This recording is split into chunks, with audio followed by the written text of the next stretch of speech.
Everybody, here we are. Ta-da! It me. Yep. We're gonna be doing a fair bit of housekeeping, which is to say, I don't actually have captures set up for the music or the art. And that's kind of the two core components of what we're doing today. So, yeah, we're all gonna hang out here while I get that set up. Hopefully I don't show off anything terribly incriminating. But then afterwards, we're gonna be what? Well, once it's set up, we're gonna be doing some art while music plays. So that's exciting. All right, so what am I gonna do first? I guess first off, I'll get the music going. I'll set it to shuffle. And then, oh boy, I don't know where it's going to end up after that. Quick glance to make sure that I'm not already capturing this sound. Good, because if I had already been capturing this sound, I would have no real, no plan for keeping the copyright. As it stands, sorry, I'm distracted all of a sudden because I've got I've got a track from Mouth Dreams playing in my ears. I think it might be a bit loud too. Okay, so I need to set up a capture for this. Application audio capture.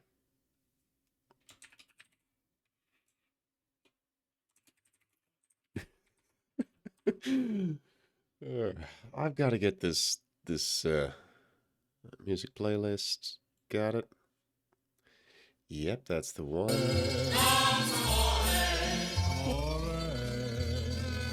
Properties? No.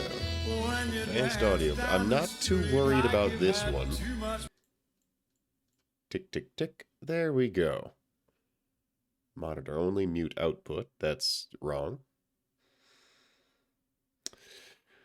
I realize now that monitor and output.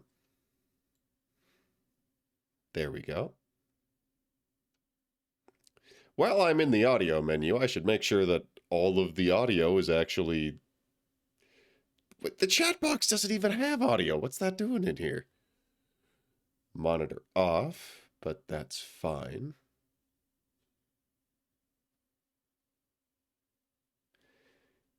Wait a minute. Donnybrook capture, ensemble audio.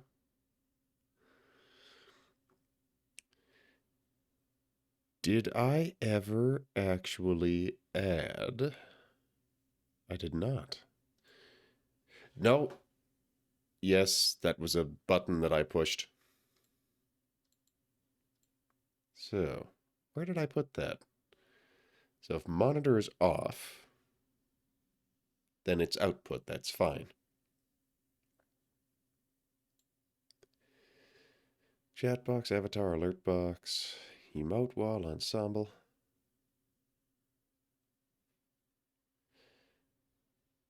Though thinking about it, No, I do want the sound alerts to have monitor and output because I want to be able to hear it and I want y'all to be able to hear it. Okay, so that was something. All right, monitor off for that. Captures fully, and then I'll just make sure it's actually grabbing the audio. It is. Okay, cool. Cool, cool. Hello. Congratulations, Mesmer. You are now being drafted to, You're now being drafted to help me figure out if I've got this audio right. Can you hear music?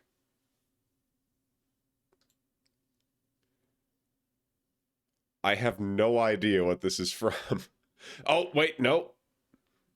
No. This is one of the tracks they play on Radio New Vegas. Ha!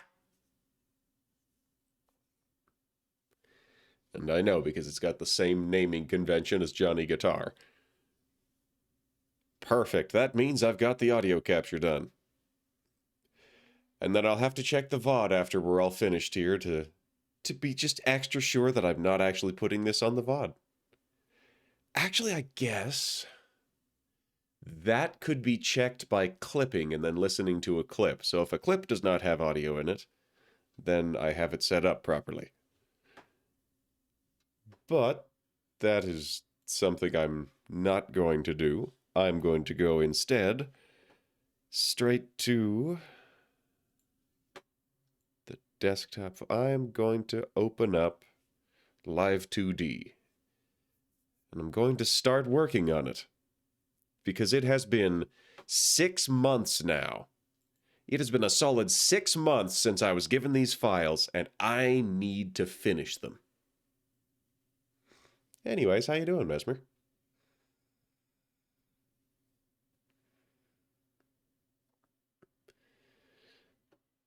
All right, start as free version. Get out of here, ads. Start as free version. Okay. Do I want to organize the backup folder? No, thank you. I probably should at some point. Anyways, now we are open. I believe this is all going to stick to the same window. So let's get a capture going for the Live 2D window. And then let's size it properly. All right. Yep, there we go. So we're going to, can I do a game capture? Drinking coffee. Oh, you missed a lot of the movie night because you dozed off. Congratulations, Mesmer. You're a dad. Oh, Live 2D is Java.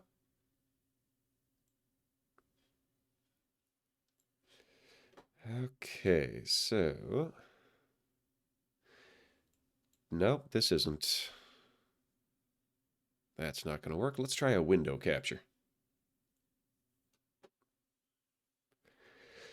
Display capture, window capture. There we go.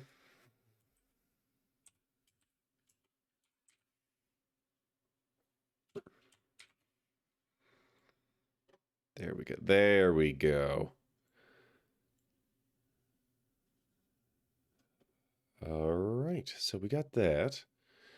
And now, for whatever reason, it doesn't quite fit on the screen. How does that work? I guess it's leaving off the little black bar at the bottom, which is just wild. Like, what? I guess it's a window. Okay, can I full screen this? Changing the caption. Okay. Guess I'll just kind of put this in the middle. Bring it down behind some things. Bring it behind the bouncer. Bring it behind the sound alerts. Sure, it can go in front of the games. Now, get that. There we go. All right, this... There we go. This is so wild. This is from the Harvey's New Eyes soundtrack. I swear, this specific track out of all the thousands comes up on a regular basis.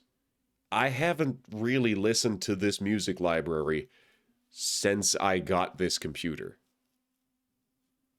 Oh, it's got lyrics, right.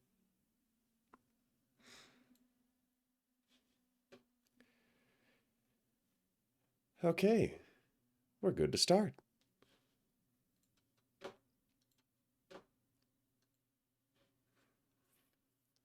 Okay, I probably shouldn't have pressed open recent.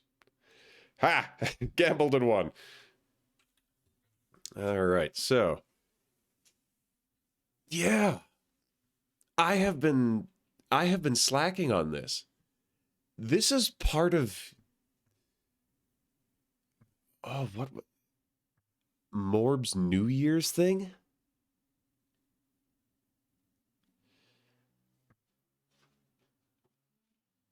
All right. In the spirit of now that I have my work in front of me, I must procrastinate. Let's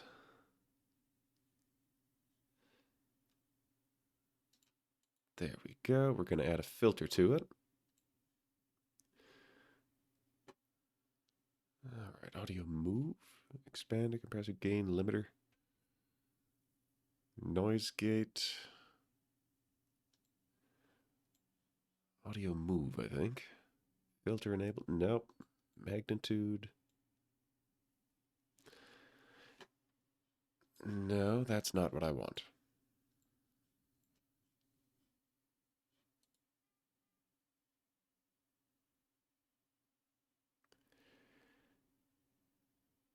Shoot, I swear there is a way to do ducking. Filters, properties, vertical layout. Okay, I'd have to look that up again, which means it is not the time for that.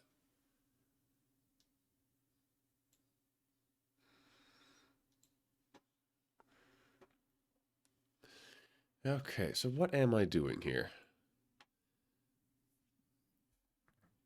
I built the tree. So I've got all of the I've got everything set to a deformer. Except some things that I don't really plan to move independently.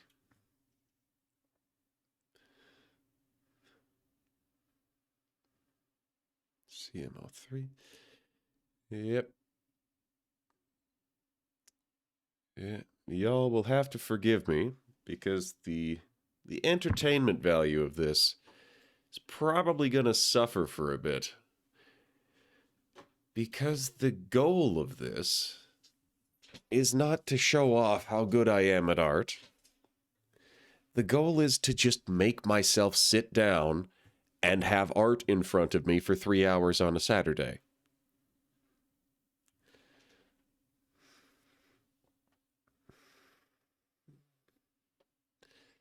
So where am I going to start?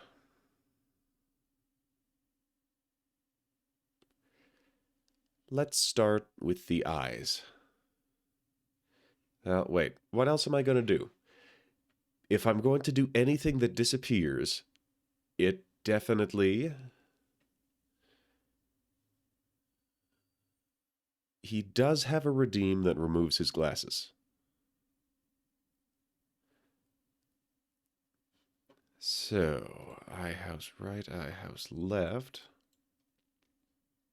And the glasses. I am going to need... What in the world?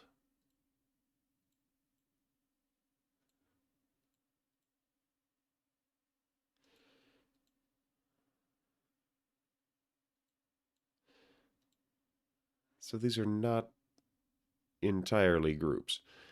They can be moved all at once. Yep. They can be moved all at once, but not necessarily blanked out all at once. Unless... No, they can be blanked. I just use the opacity instead of the visibility. So, I need to add the glasses and the eye housings to another deformer so that they can be removed if need be. And why would they need to be? Well, that would be if somebody redeemed the take glasses. So I will create a warp deformer.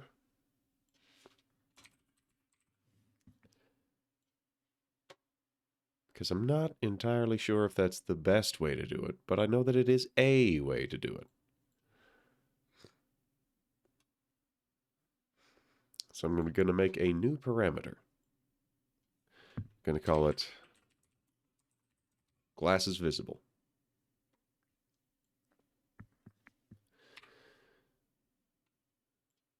Zero to 1, default 1. Ta-da. So the glasses on glasses visible are going to have... They're going to have keyframes. So at 0, they're going to have 0 opacity. And since I did that first, now anything further is going to account for whether or not the glasses are visible. And I won't have glasses suddenly appearing as he looks left and then disappearing as he looks right. So that's something that took 1/10 of a second. It's a start. It's an easy win. Now, what next? Let's get the eye motion in here. Eyes open, eyes smiling. I should do eye open things.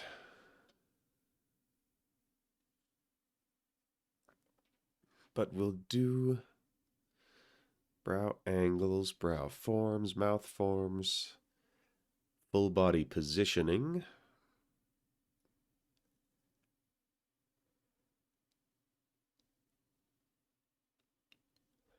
There we go. Eyeball X. So we'll take the iris. Oh. The pupil is part of the iris. All right. So the clipping ID is going to be IR.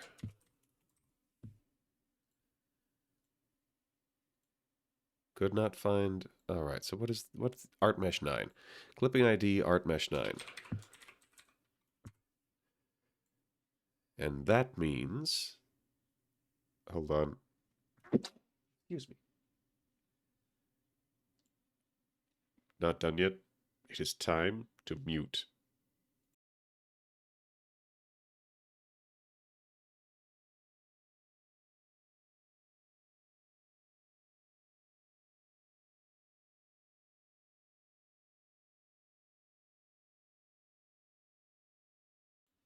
Ahem. Attack of the sneeze. All right.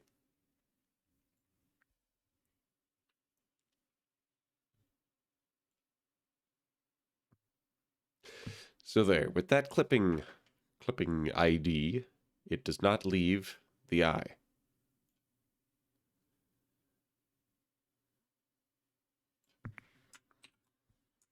Oop, there we go. So, let's get some keyframes in here. This is going to be eyeball.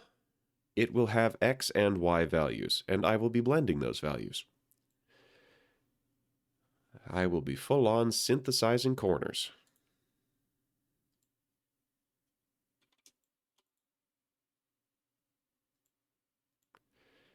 Once I remember how to do that.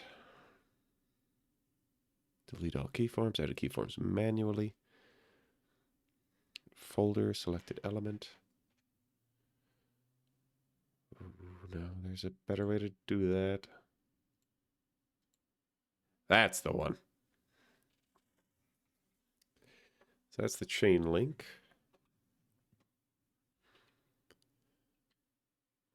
Here is 0, 0. So now, at a full 1 value,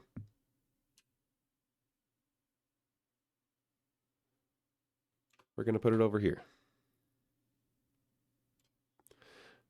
How does that look?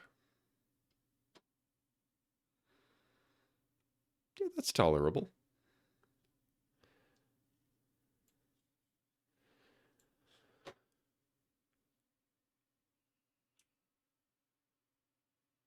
So we'll slide the whole thing over here now. Notification didn't lie. Yep. Right here, we've got Live 2D, and we've got the background music for Caesar's Legion attacking Hoover Dam.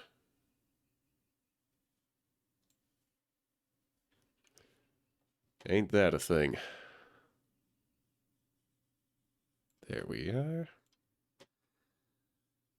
So now we do the up and down. That's wrong. Let's try that again.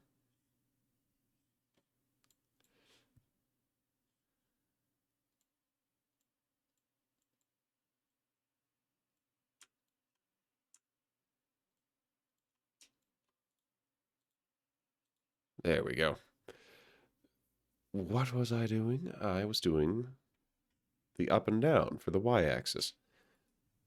So, if high value moves to the right, then that means that high value will move up.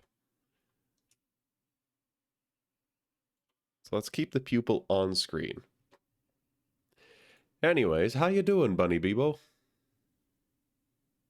There we are. Zoop, zoop. There, we've got it. We've got something. Okay, so now we do the same thing. Beepoing. All right. Get some keyframes in here. Well, this one's over on this side. We're going to put this here.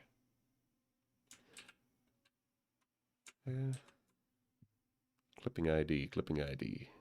That is going to be ArtMesh 8.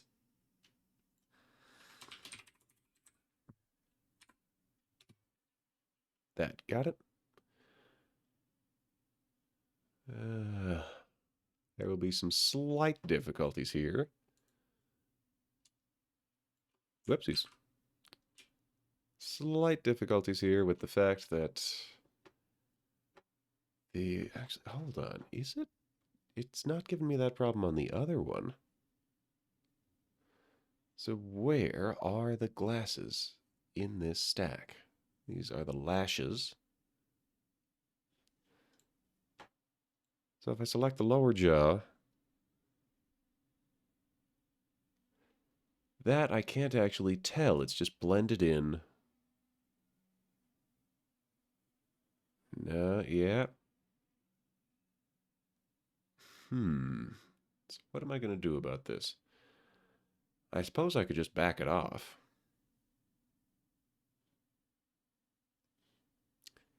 And for the sake of getting the work done, I'm gonna.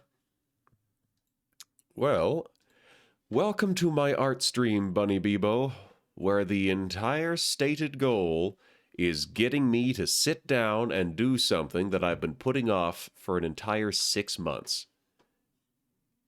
6 months I've been really meaning to get around to this, and this is a model for a good friend of mine. And I feel bad that I have not yet provided this model. So at the same time, I think we've got a little bit more movement off to the left.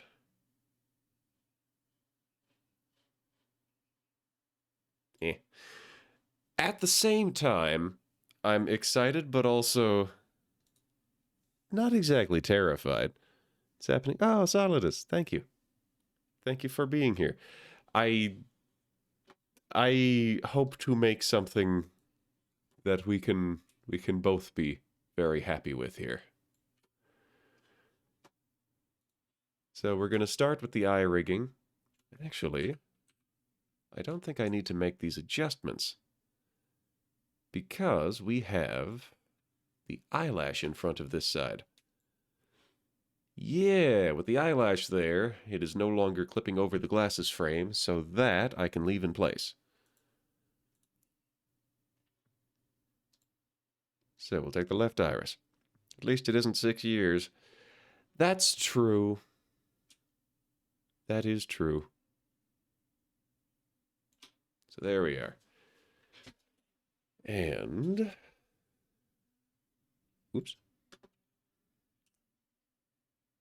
Bring it up here as well. Aiming for just a little bit of gap between the pupil and the frame. On all fronts. So how does that look?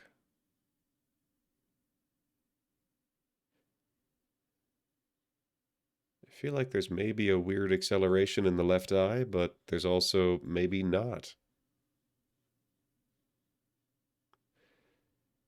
I think the right eye goes a little bit higher above medium, though. On the other hand,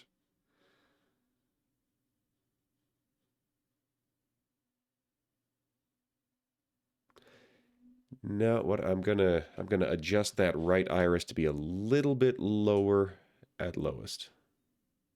Just a scooch.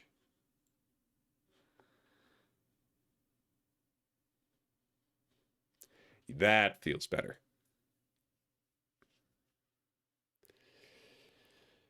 Okay, so we've got that, and the music has stopped. Why did the music stop?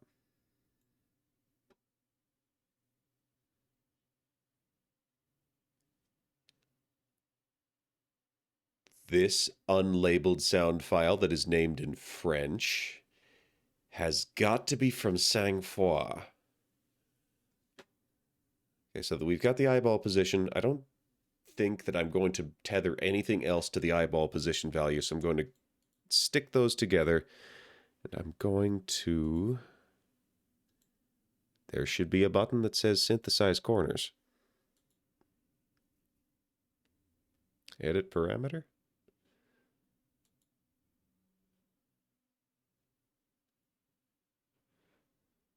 Yeah, because the corners default to where... They default to the default.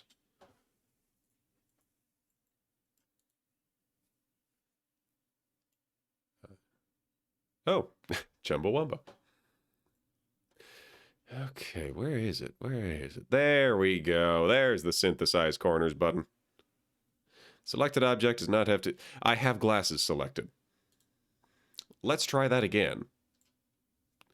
Synthesize Corners. Parameter for... Yep, that's the one. Bip. And then we do the same thing with the other iris. Synthesize those corners.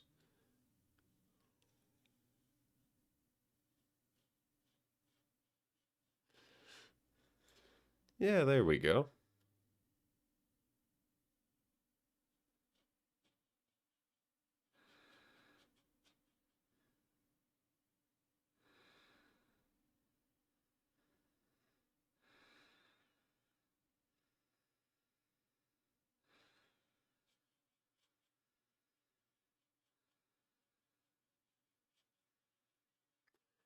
I think I'll do an eye blink next.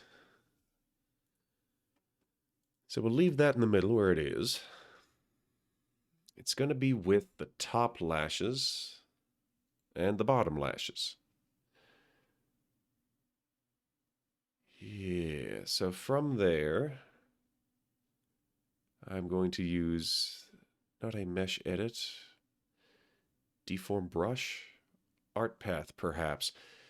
There's going to be some kind of pen that I draw the overall shape with and use it to compress the entire eye layer into it.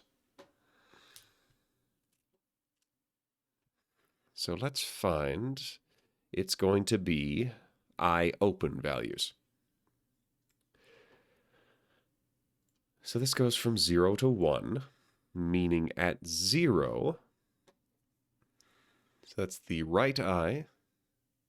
Gotta head to work. Thank you. I appreciate you dropping by, and I really do mean to give you something worth having here. Thank you so much for your patience. You have given me so very much of it. All right, so we're going to go with eye left open. So when the eye at the left is open, it's going to have parameters for the top lash, the bottom lash, and the sclera layer. But I don't think Morb knows that word, so it's just called the eye. All right. Well, I mean, if we said the word, then maybe they would know it. I don't know.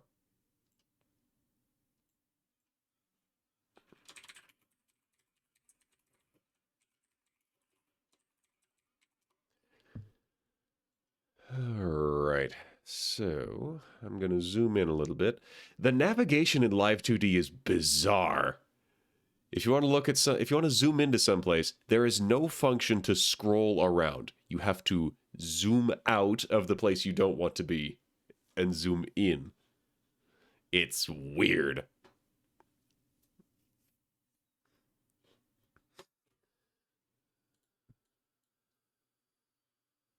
Okay, so when the left eye is closed, when the left eye is closed, we're going to move this down.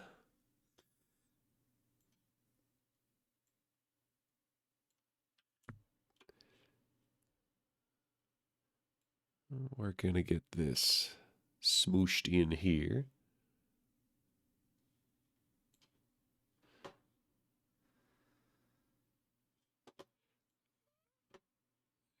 Oh, good Lord. This is veto on that one. That's not the movie soundtrack. That's the cast audition, not audition. That's the cast rehearsal support soundtrack for a play that I was in like 11 years ago. Good. No, thank you. No, thank you. No, thank you. Does middle click work? Oh, well, look at that. Middle click does work. I guess I just don't like middle clicking. Never thought of that. All right. Oh, but where is it? There's only 4.0s. Do I want to switch to function only for video export use? Do I want to change it? No, because that means that's not what I'm looking for. Like the transform path to the art mesh into a rough transform. Yeah, that's what I'm looking for.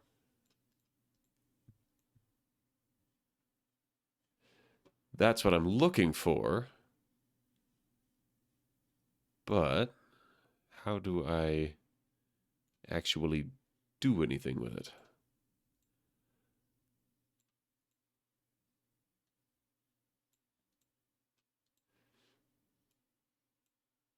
Okay.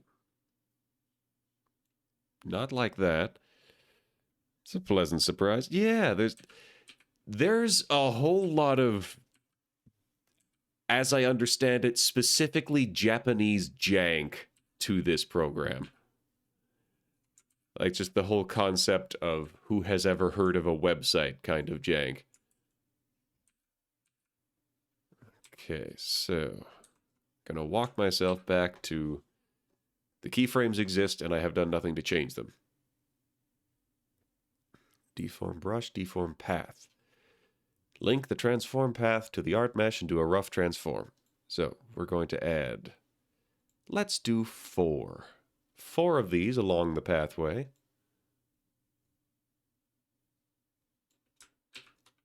So we've got that. And with this,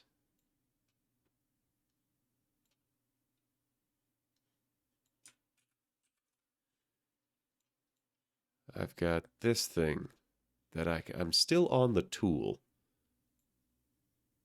There we go.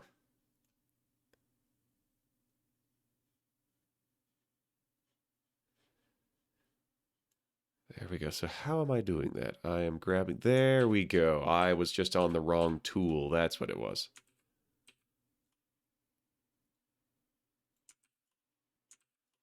So let's switch back to this tool. Let's get fancy with it. Let's do like 5 points. That was probably too fancy, but whatever. Because we now have this. So at the eye open value, we have it like that. At the eye closed value, we're going to have it like this. We'll get there. We will eventually get there.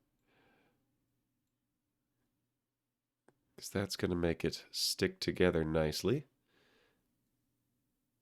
So this is... It's actually turned out better than I thought it would. Blink, blink, blink, blink, blink, blink, blink, blink. Yes, so we're going to close the eye again, and then we're going to tuck in these edge cases. These are going to get progressively more smooshed.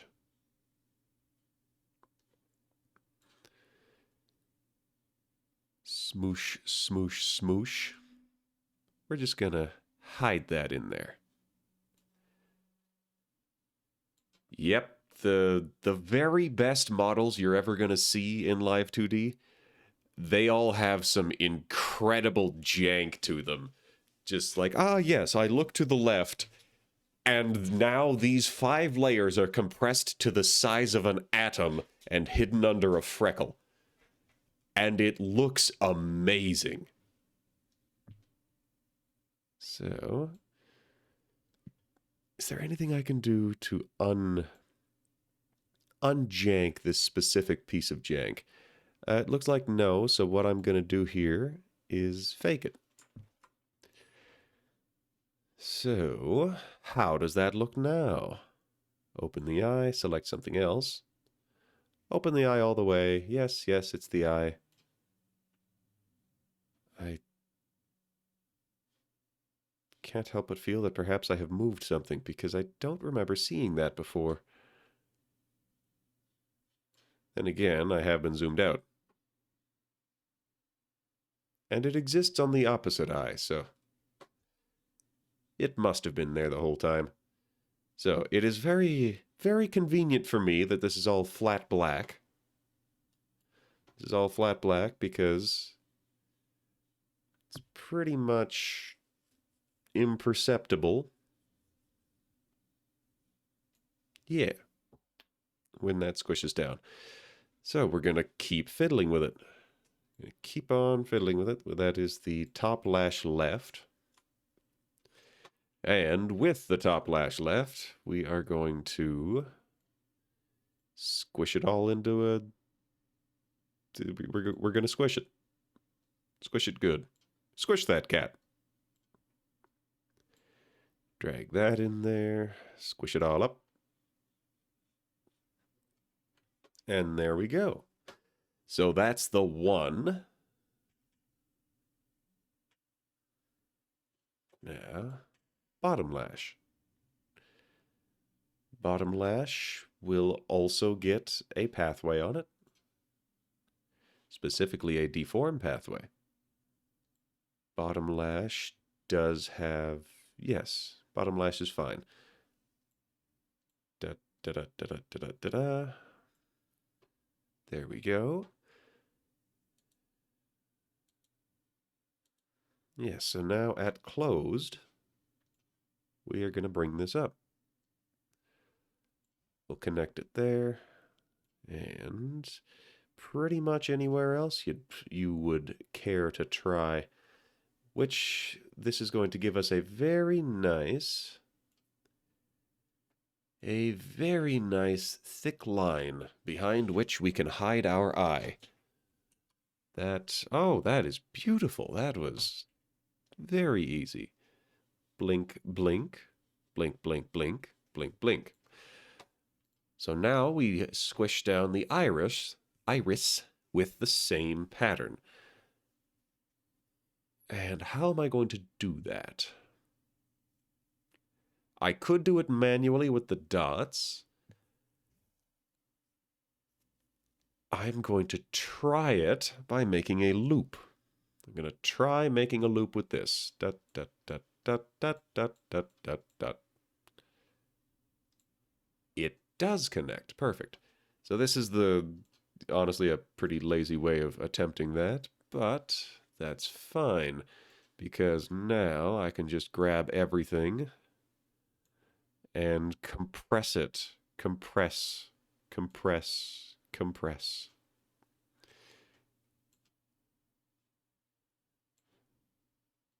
Okay, so we do have an issue here. Is that it is trying to stay.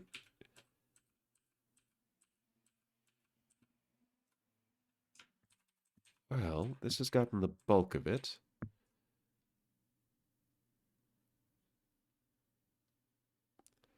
You know what I think happened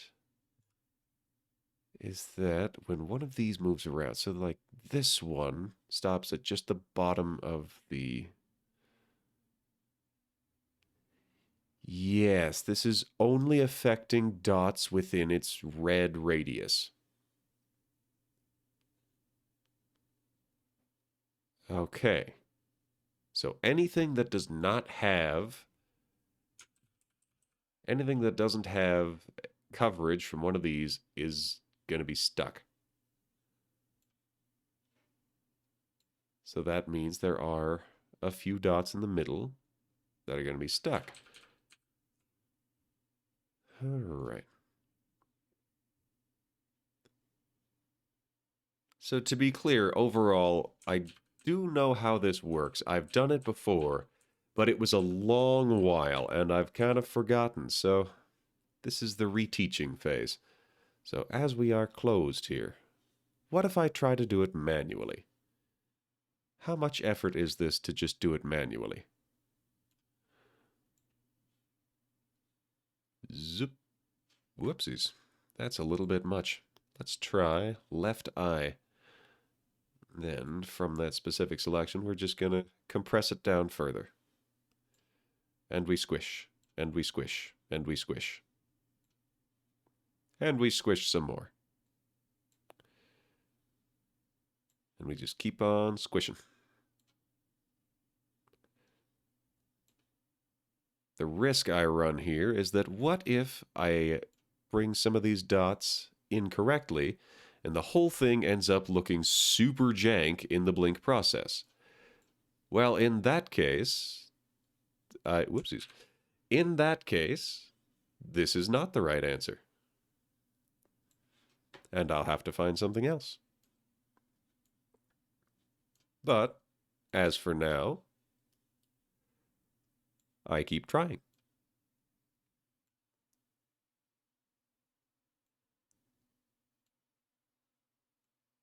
Perhaps I should look up another tutorial, though.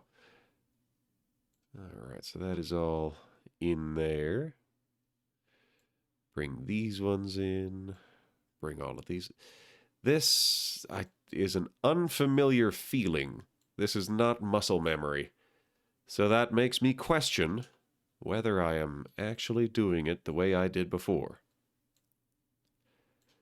There shouldn't be any weird middle point interpolations. And music stopped again.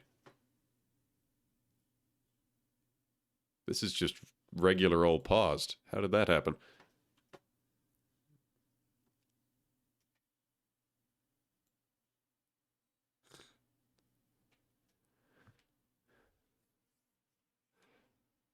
Some kind of city combat theme. All right, we'll just keep on dragging. Drag it all down. Okay.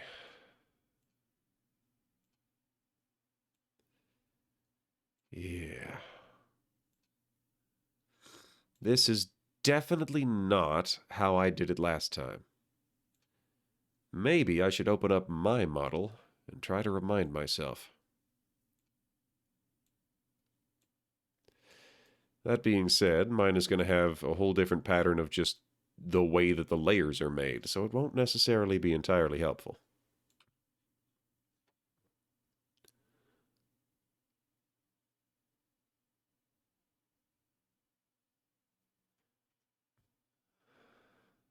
Okay, so that's mostly correct. Mostly, but not quite all. Because I've got these individual dots moved a little bit strangely here. So for the iris, I'm gonna... That was incorrect. I'm gonna clear out the keyframes. I'm going to return that. I'm going to put it where it's supposed to be, and then I'm going to clear those keyframes. Because I did a janky way of doing that. And so...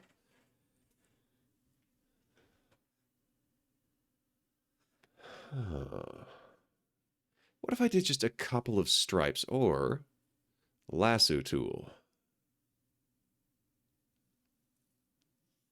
Just the level of effect. What's the lasso tool? Yeah, that's exactly what it looks like. So we're going to grab this. When it is closed,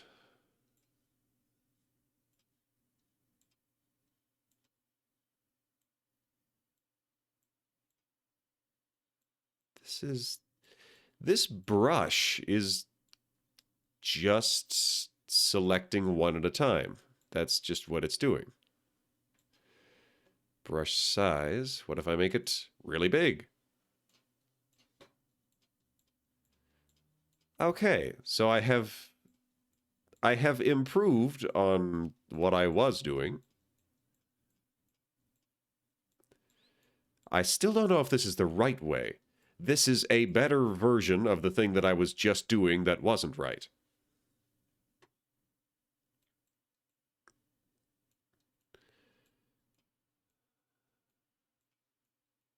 But again, I don't know if this is the way that I want to be doing it.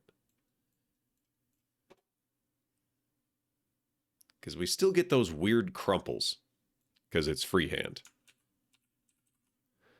So once again, we set it to full, we clear the keyframe, and then we add the keyframe back in. All right. Got glue and art path. We're going to try a deform path. Got various options there.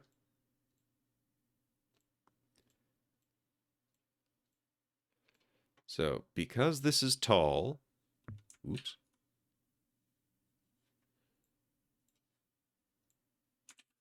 Okay, so the deform path is going to be just the one path.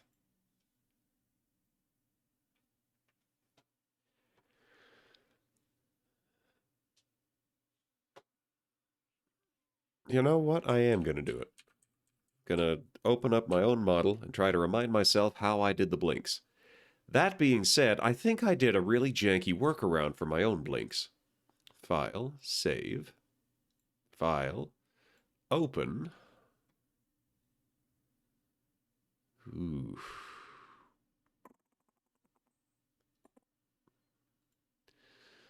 Look in external drive, stream assets, live 2D, Mark II. Perhaps not. What about this? Can I open this? Can I even open this if I'm actively using it? This is kind of blurry, so it makes me wonder if this is correct.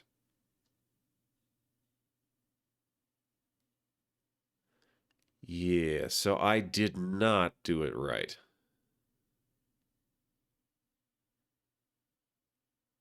Man, what is this? I don't remember what version of the model this is, because it's blurry, which is weird.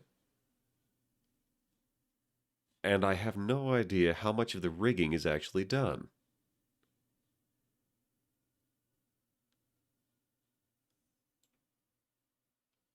Huh. There is... It looks like the rigging is done, but in the final version, I took this part out.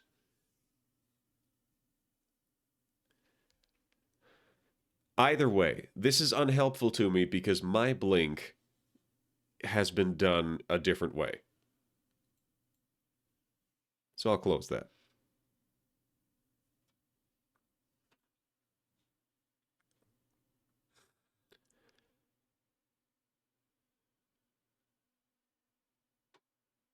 So, what am I going to do? So if I do it like this, that is actually enough.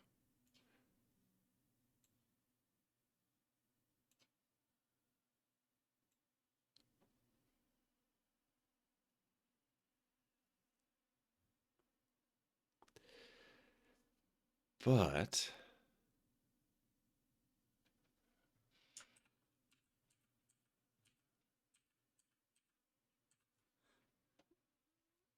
I may have to resort to just doing this imperfectly.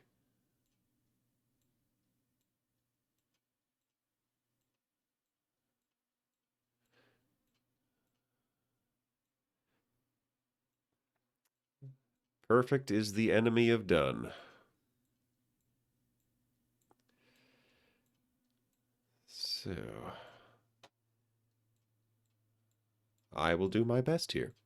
I will put this together, and then I will watch a YouTube video to tell me how to do it better.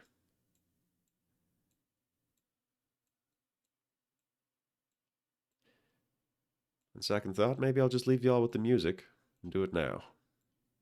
So this will be my last attempt to do this with the smooshing. Oh, tell me I did this at the right key frame. I did.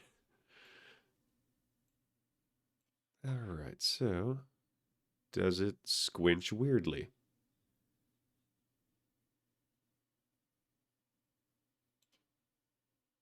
That's tolerable.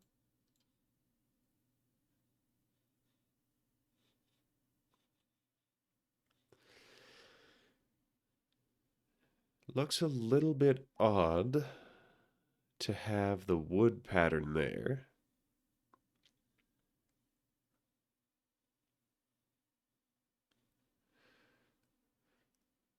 Huh.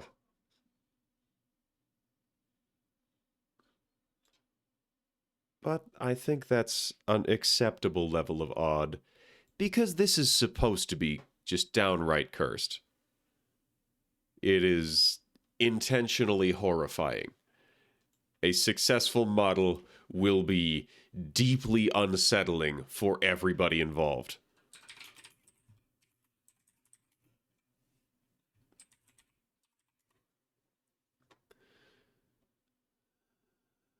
All right, so that's auto blink. So they are using the pen tool. Shout out to Dinah Sauer, whose video I am watching. This is a 16-minute video. Playback speed, maximum. Oh, jeez. And it's got... There's allowances for physics in the iris itself on the blink. That's like, yo. So they are starting from the beginning. They start... Oh, jeez. They are manually putting...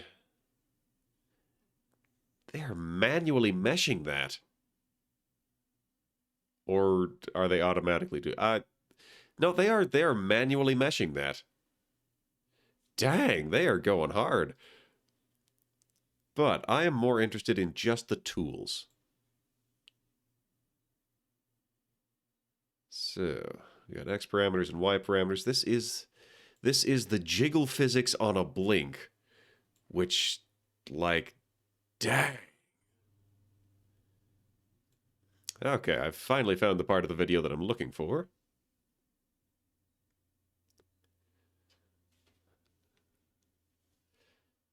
So, actually, I need it to be a little bit earlier. Oh, wow. Are they literally just squishing it. I am.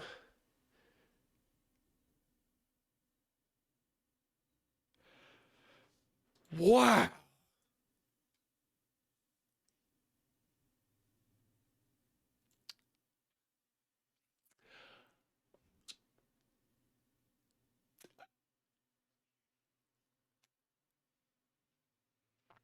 So the silence here is because duh. Right. Yeah, I kind of forgot that this this core tool was a core tool. Yeah, you know what they did? You know what they did to get that done properly? They used a mystical, magical tool called a warp deformer. Yeah. Yeah, whoops, oopsies. I forgot about that. They just kind of used the specific tool for doing exactly this.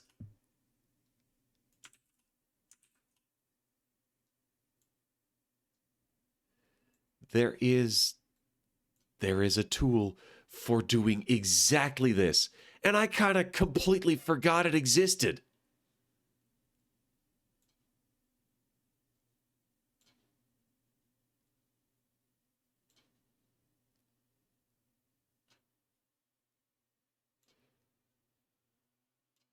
Yep, now we just yep, that's it. That's all we had to do. Had to use a warp deformer. Imagine that, using a warp deformer to curve a surface in live 2D. What a wild idea. What a bizarre concept, using a warp deformer to curve a surface. Yeah, that looks much better.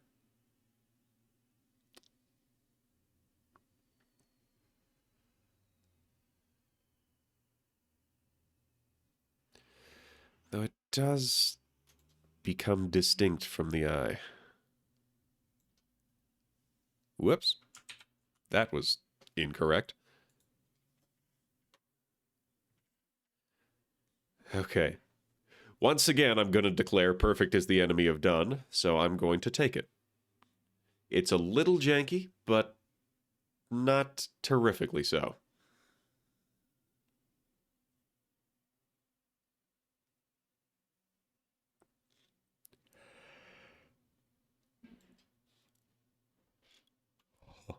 So now I'm going to do the same thing with the right eye.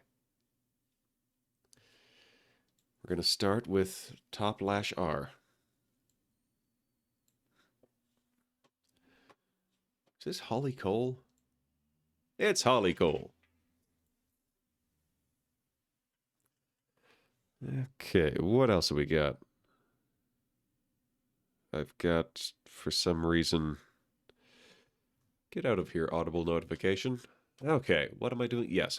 So, when the right eye is open, top lash R is going to have two keyframes. I'm going to be changing the left keyframe because that is a value of 0. There we are. I'm going to close the left eye so that I have a reference point for how far down this needs to be. Undo that move because I need to be moving it with this if I actually want it to do anything. So here we go.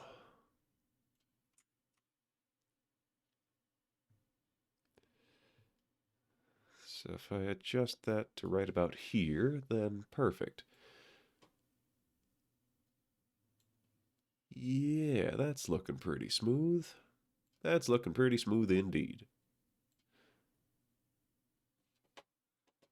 So how about this? Blink, blink.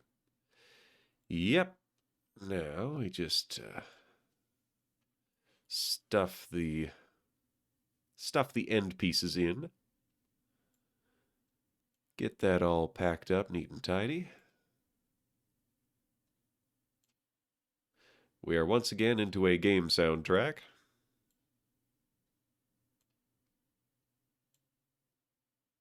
we'll do our best to camouflage the stripe there. All right, so how about this? Visibly crumples a little bit. So this one is going to uncrumple a tad. Perfect. That's much better.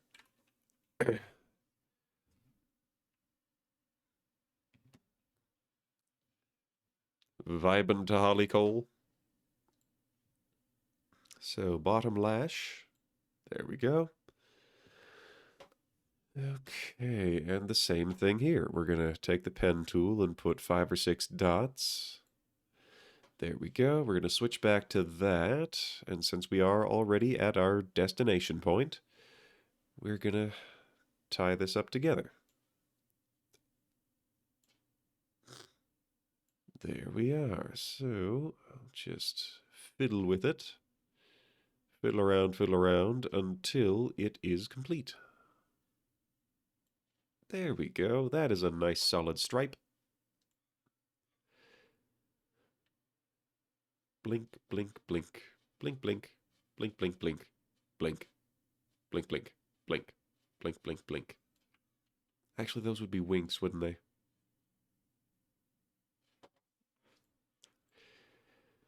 And I can't help but notice that this bottom lash L is not quite covering the top lash. So slight adjustment there.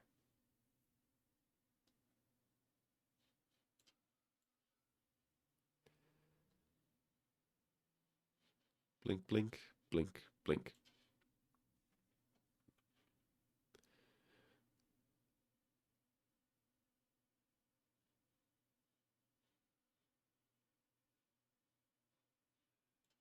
Yes, it works.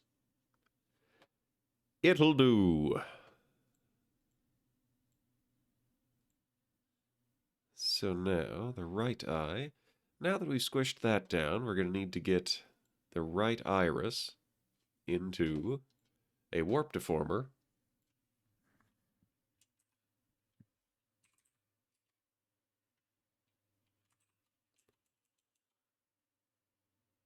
Iris. No, not iris. Why did I call that iris? Sclera.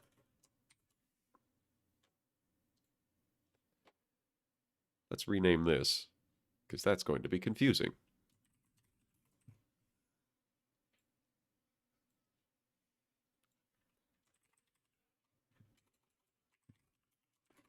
There we go. So here we are. This warp deformer, once we are at a value of 0, it is going to, you guessed it, deform the layers cast within it. So that is not what I want, because I grabbed the red one instead of the green one again. That sneaky, sneaky red dot.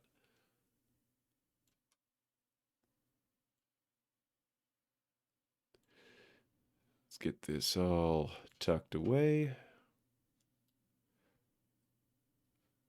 Here we go. There we are. Nice and tidy. Though it's being a little bit a wishing well. A true wishing well. True, indeed. What an aspiration. What are we doing here? All right. So how's that looking?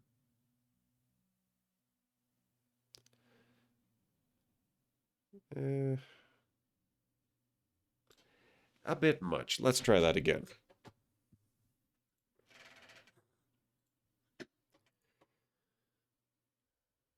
So down here, we'll start at the corners this time.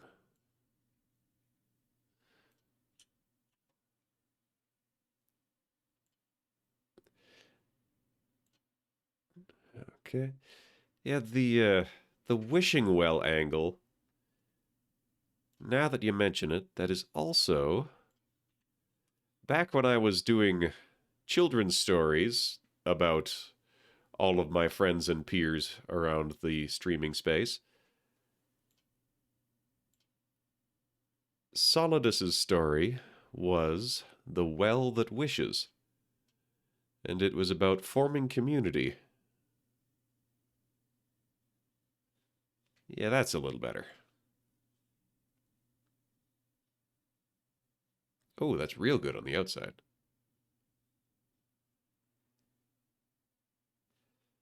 Yeah, that'll do.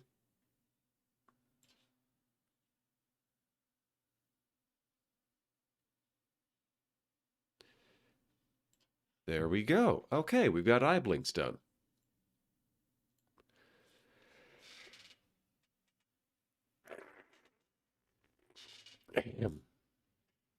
Hydrate. Thank you for the hydrate.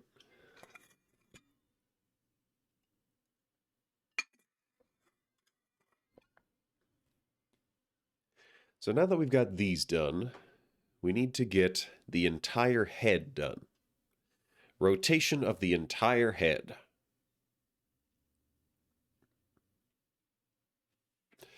So, take a second to ponder it.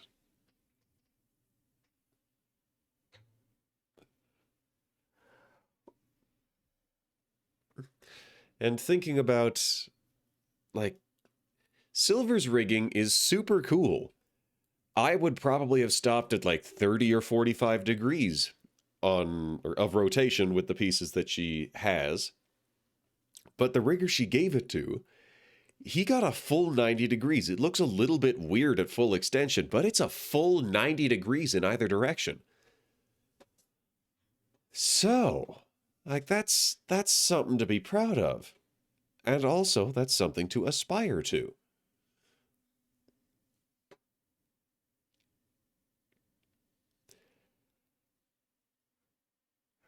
So what am I gonna do? So we can open the eyes, we can make them look around.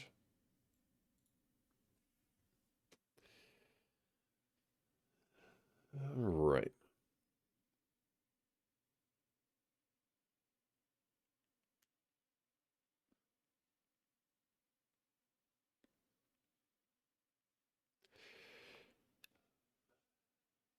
Well, you don't learn but by doing, so let's try it the lazy way.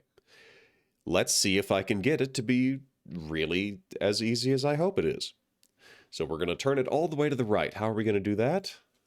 We are going to do it by stretching and compressing pieces of a layer. So how are we going to do that? We will start by leaving the edge where it is.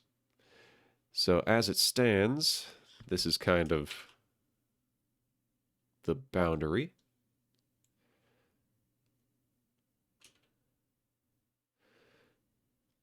So we're going to make this real compressed. Real compressed.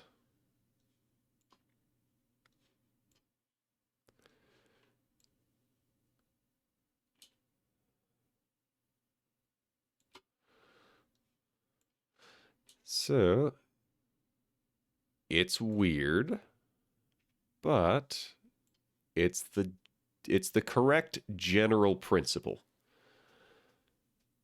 I think I've got this far side compressed a little bit too much because that level of turn is going to require a little bit more space.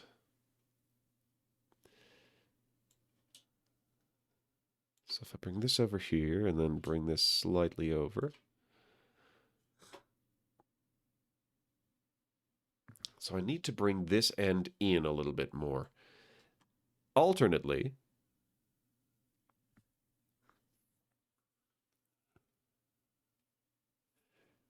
it looks like it's stretching.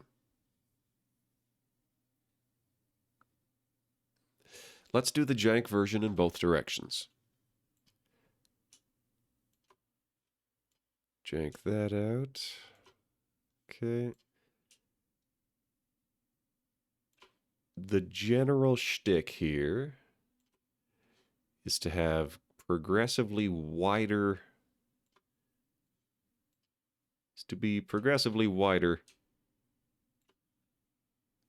as we go from the other as we go from one side to the other.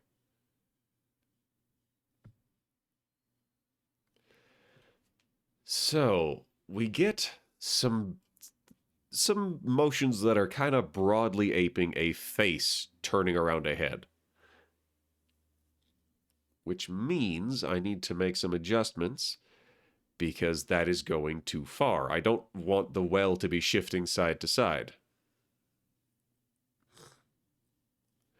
Also, just moving the entire thing at once isn't gonna work. And why is it not gonna work? Well, that's because things move differently. The head and the body need different amounts of change to get something to work.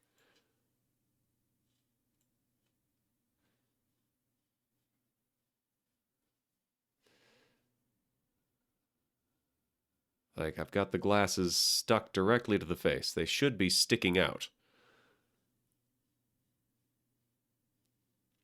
That being said, the wood should also be sticking out because the wood is not the same as the round well.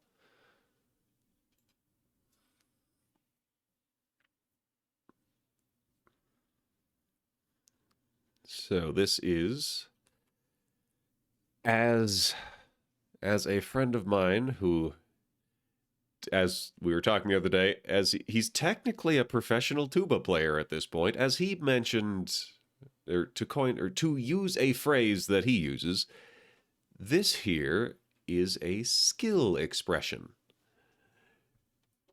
which is to say, I can make this look good if I am good at it.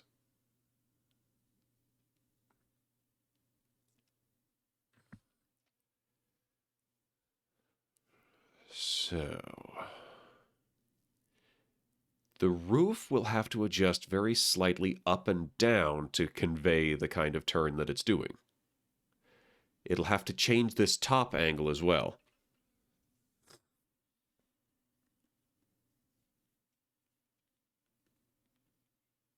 So I'll need a roof deformer.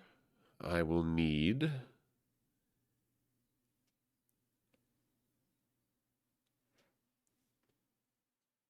I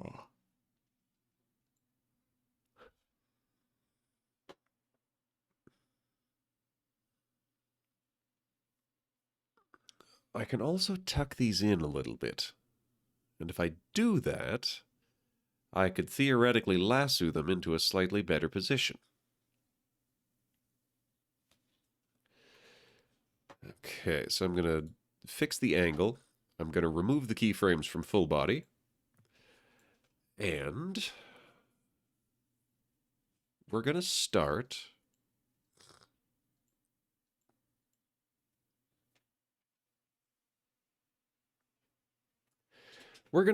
with the well. We're going to start with turning the well.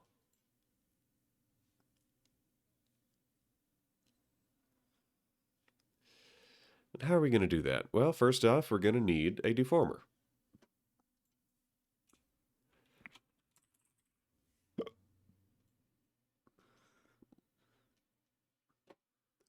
So we've got the Stones deformer. And the Stones deformer is going to have keyframes on angle X.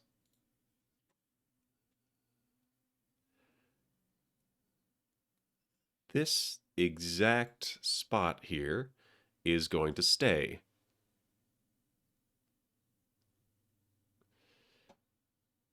So we're going to go to the Stones deformer.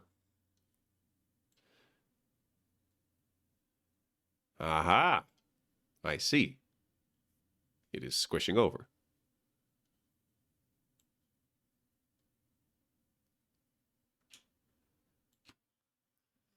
So how's that? That's about the same. So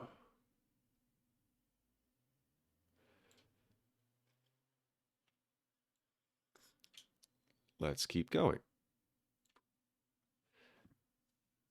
Does it look round?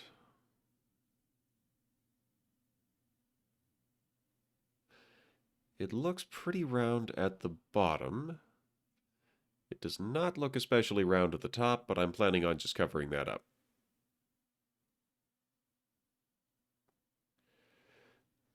So, it also involves moving the edge up a little bit. Just a bit. I might be learning the wrong lesson here. But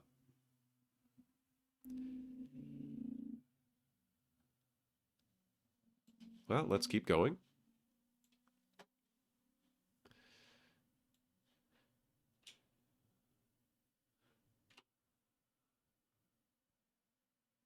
So there we are. Yeah, we are getting something here. Yeah, yeah.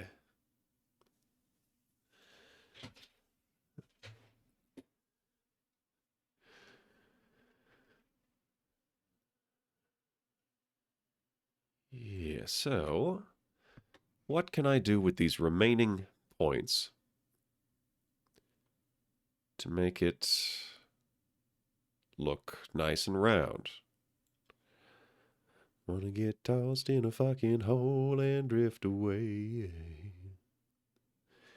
Bones and free my soul. Wanna get tossed in a fucking hole and drift away.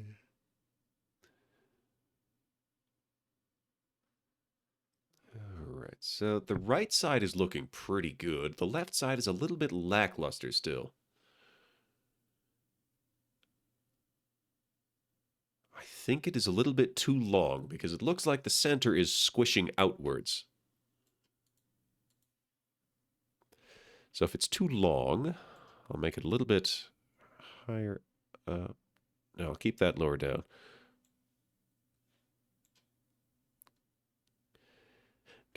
No. Jump the gun. All right.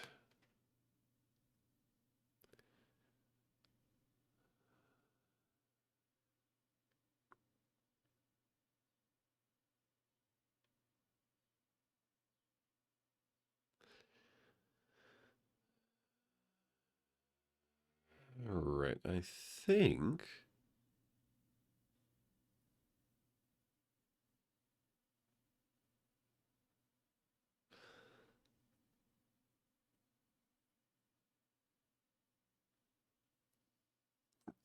that is a pretty sharp turn. That's like 60 or 70 degrees. Do I want to push for more? I don't think I do.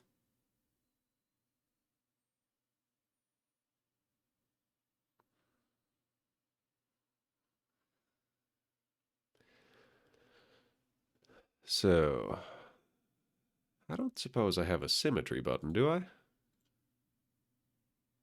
Synthesize corners, multiple key editing, extended interpolation, parameter settings. Oh, reflect motion. So what if we put this here and say reflect motion? Warp deformer stones reflect horizontally onto that. Okay, so the whole thing kind of bobs down. Whole thing kind of bobs down a little bit.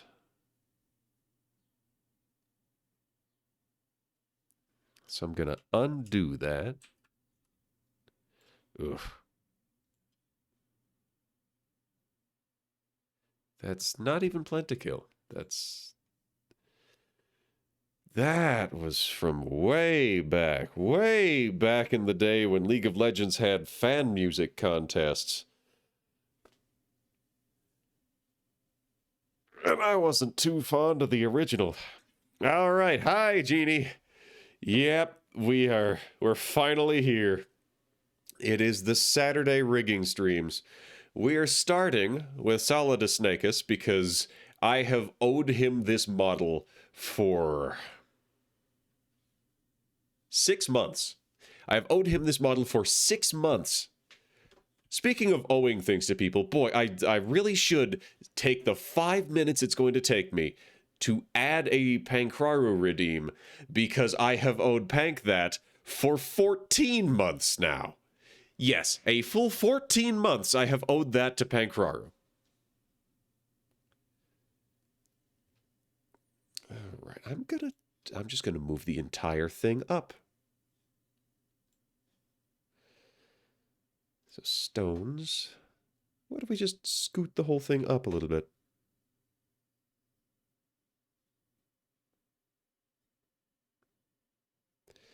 It still goes down just a bit. So I will scoot it just a bit further up. There we go.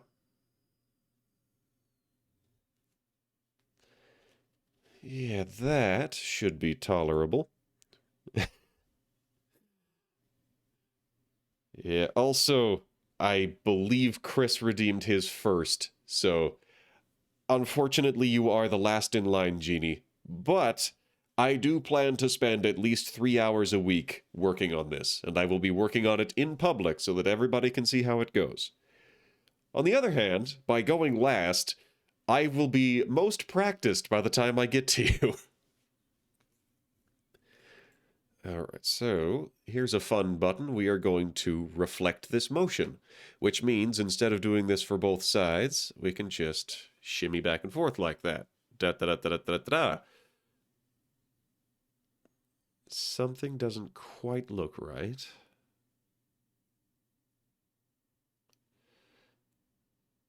Something is flying out to the side.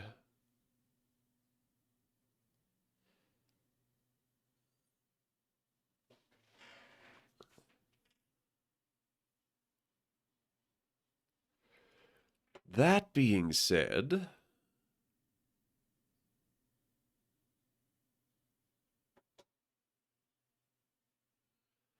so here's a weird one. Can I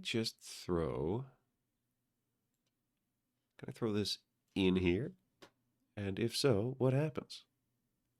Oh, there we go. That I like. That is very convenient for me. So, we'll put the whole mouth on the stones. We'll put the lower beard on the stones, and we will leave the mustache on the upper part. Because that's going to be more horrifying. You need to use an entirely different model before you can use the Amphi model. Oop. Or ho-ho. Not quite sure what kind of reaction that counts for. Alright, so we'll keep the upper jaw within stones as well. And but what if we throw the poles in? What if?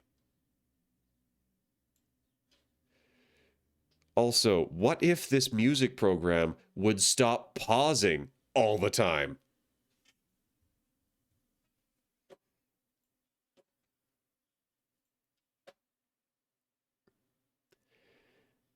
No, I don't want the sticks there. I do not want the sticks in that deformer because they should not be changing shape in that way. Oh, the mustache. The mustache I want elsewhere. So that's going to be in the upper jaw.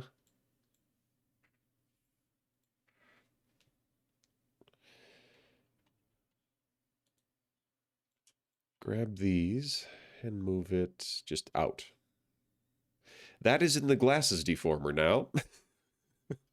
Oops.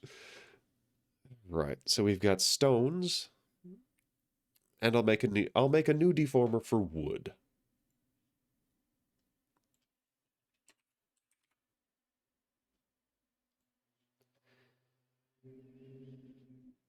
All right. So we've got a wood deformer into which we're going to put the mustaches, the lever, not the tongue, not inside mouth. That should be in the jaw. Why is that not already in the jaw? So down we go. We'll throw that into wood. So angle X.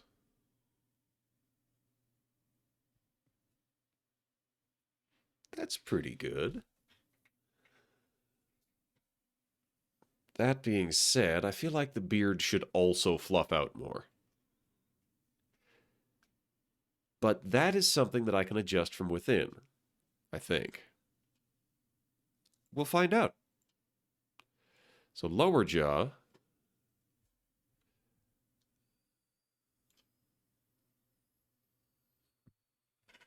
Okay.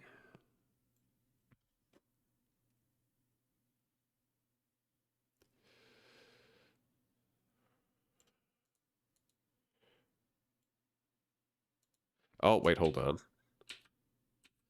We're going to undo those changes because as it happens, I did not have keyframes on that beard.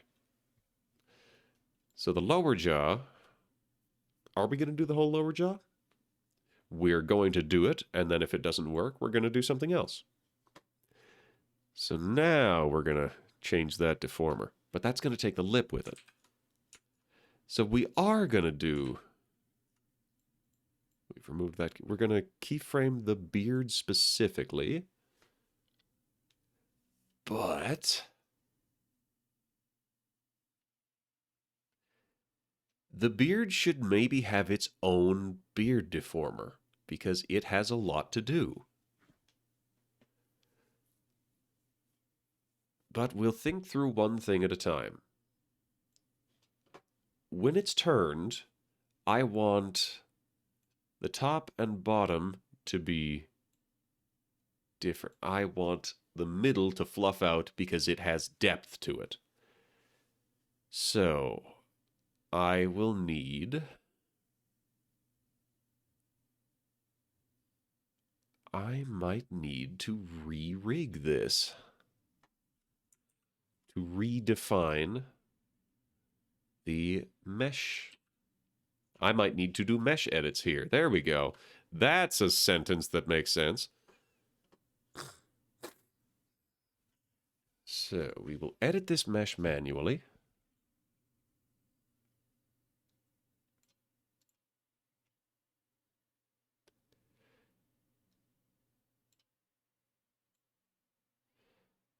Every point needs at least 3 other points to connect to.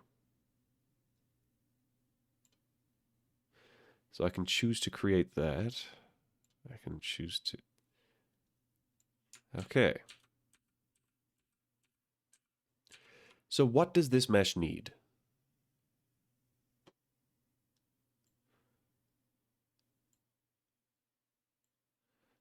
What if I snug this in?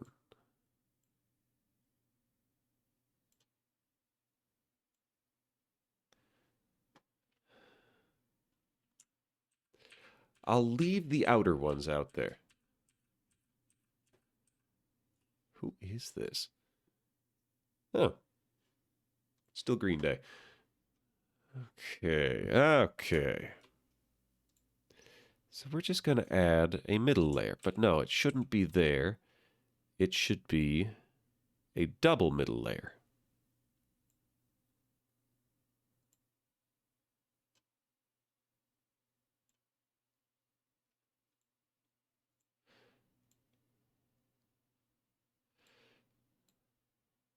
Okay, so just crudely stuff that in there. And then say that the mesh edit was fine. What am I doing?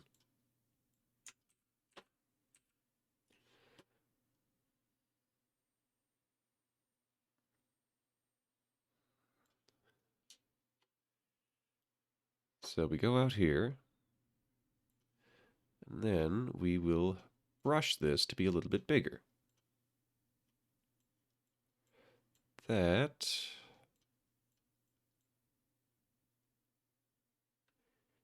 definitely needs at least 2 dots for depth.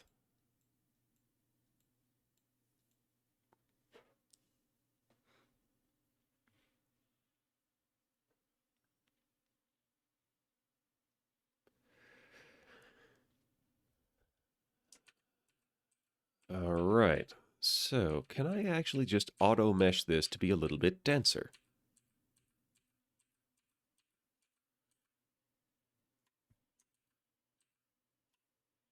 So we've gone back to there. we have undone the mesh edits.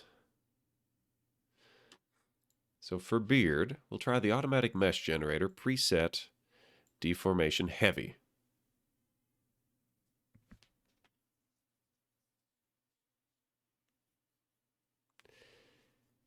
All right. So I am going to need to manually edit this because it doesn't put enough in here at the side.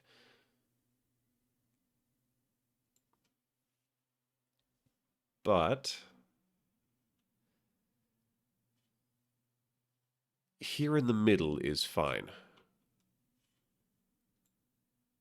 Okay, so once again, going to save before I do something I regret. And then I'll do the thing that I regret.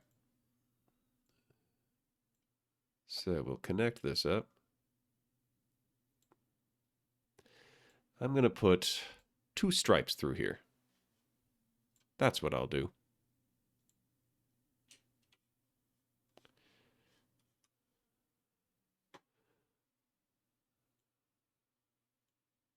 Go for kind of a generalized arc there.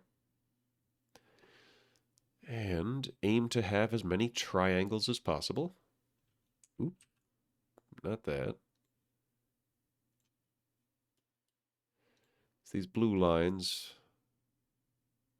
I will take it on faith that they should exist.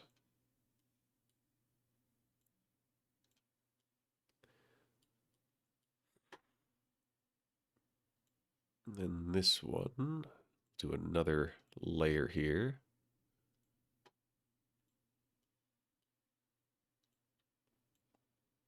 Drop it in there. Get these connected. All right. I think we're on to something here. There we go. We'll find out whether it actually worked. But it's something.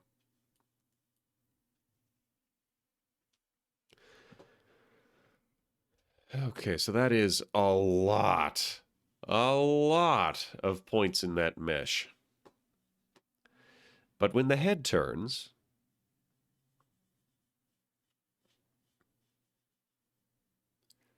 I'm also going to give it its own deformer. So I'm going to call this Beard Floof.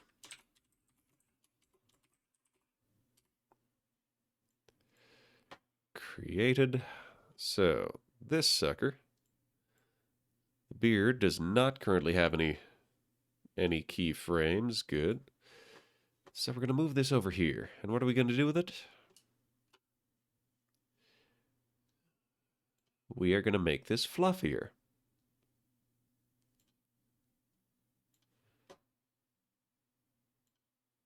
Yeah.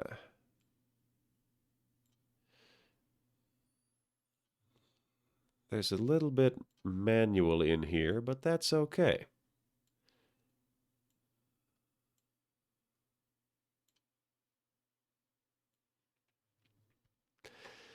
Because what we're going to do here is try to give some depth to this beard.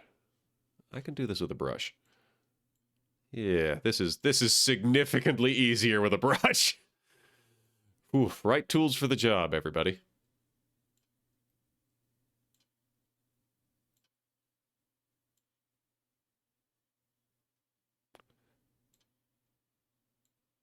Then again, this deformation mesh is not helping so much. It's kind of in the way. So what if I took it out? What if I took the beard out of that? And oop.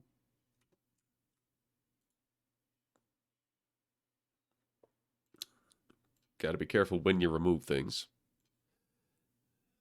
Okay, so now the beard. We're gonna add keyframes.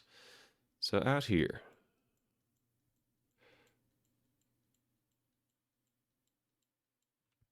Now that we're out here,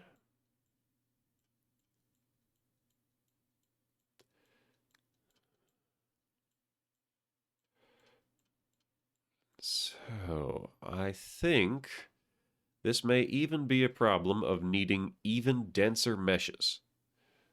Or at very least, a smaller brush.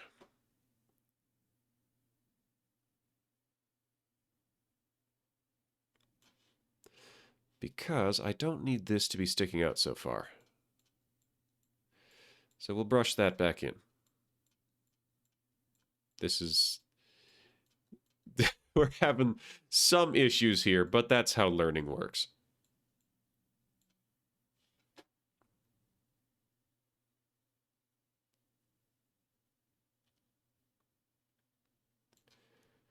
Okay, so I don't want a stripe down the middle. I want a stripe. I want more or less inside and outside each edge. So, can I...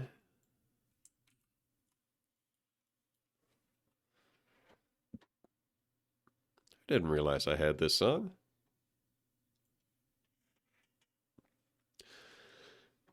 All right.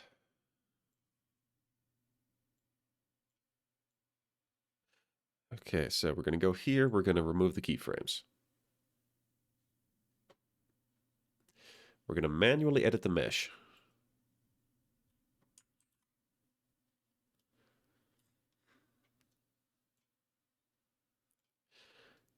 So we're going to... There we go.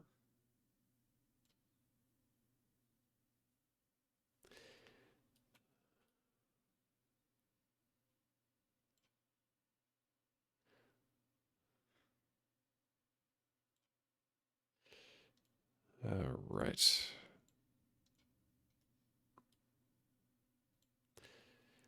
So we're going to put another stripe here.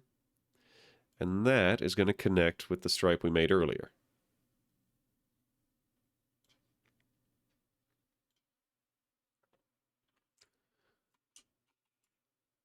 So I can knock out these connections here.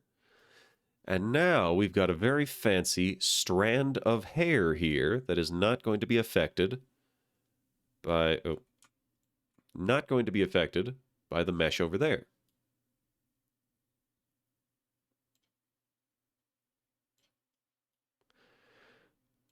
There we are. So if I accept it there,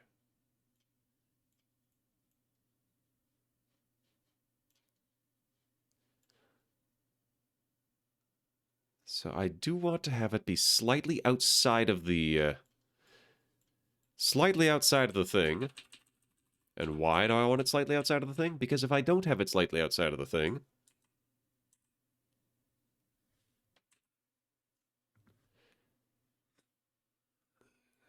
hold on now.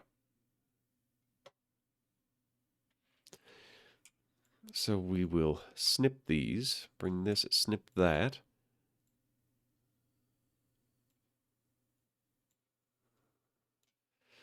Bring this out. Instead of that, maybe we should add another one.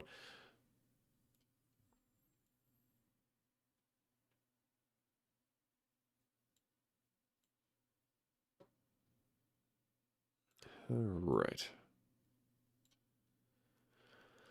So how's about this? I've completely eliminated a section of it, so that's bad. Because I did not have... If I edit this, I've just deleted the layer. So let's bring that back. So if I eliminate... That is the Windows key. So if I eliminate these, that means I still do need to have something connecting.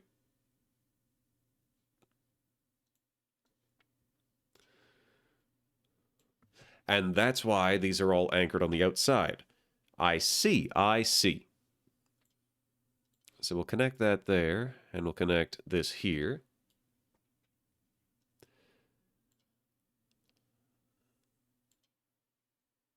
There we are.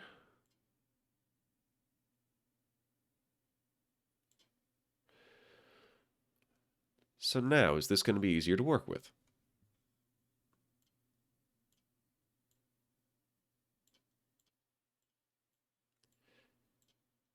Yeah, so now I can manipulate this individual strand.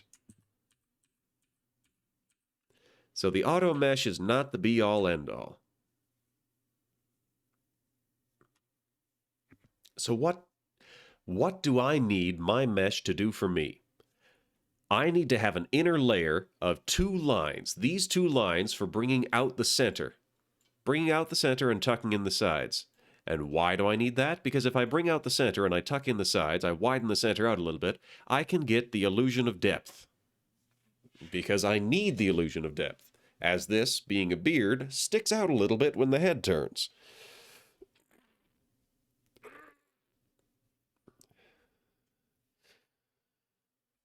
Okay.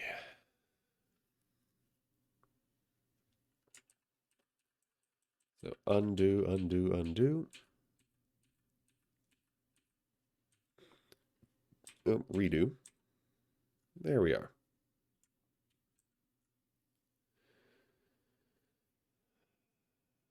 So we're going to go in and manually edit this mesh. We're going to get two good solid lines.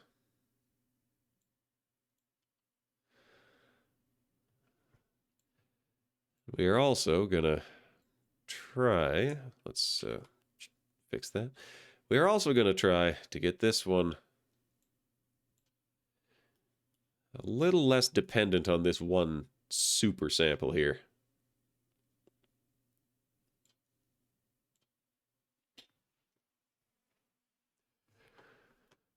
All right, we can eliminate that one because it's not really directly connected there anymore. In general, I want this to be made of triangles.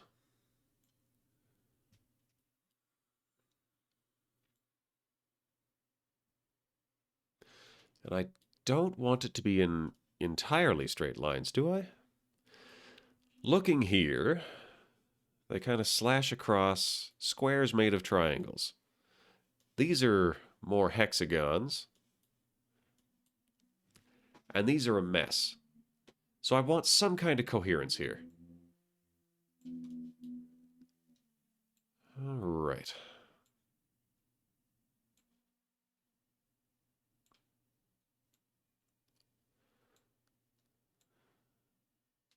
All right. So there we're getting something. We're getting something.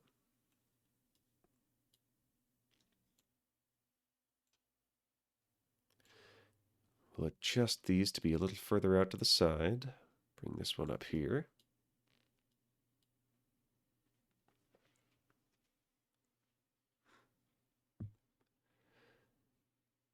So for the individual strands,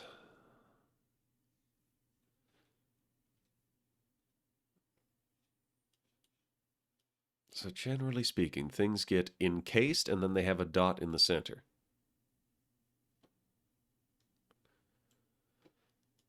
This is starting to look better. This is starting to look more intentional and competent.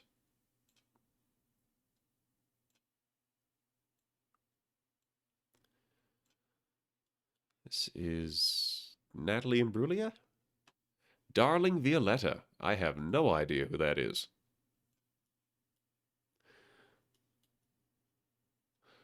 Not that I have too much of a clue about Natalie Imbruglia.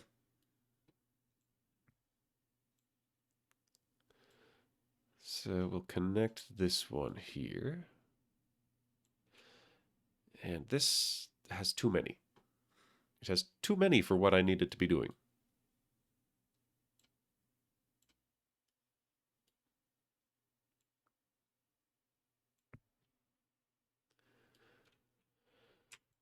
We'll eliminate that one. Yes, these corners, it just gave up. But what I need is these two lines. So I'm making these two lines, and it's going well. This doesn't need to be there. This one also can be taken out as long as I replace the connections.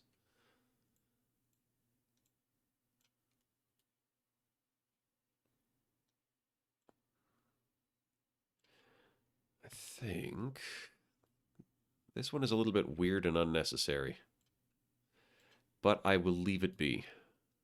That one can stay. So we're going to keep fiddling with these until what happens? Something's going to happen.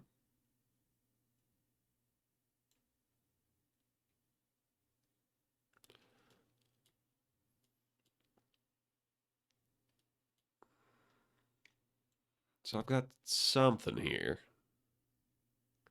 I feel like I'm missing another little something something over on this side, but I couldn't swear to it.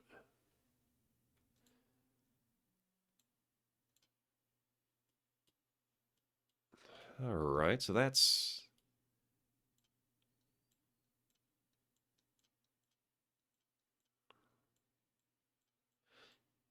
Yeah.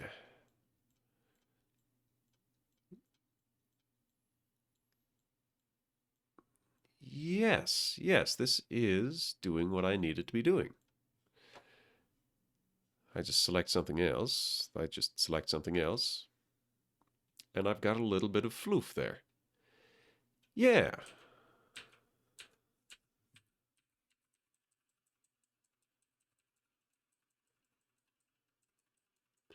Okay.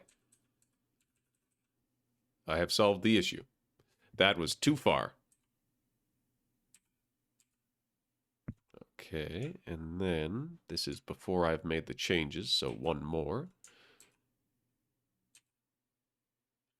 There we go. And this is the specific one that, yes, that's why it takes a second to think after I do the undo. All right. Okay, I like what I'm seeing here. Okay, so save that real quick.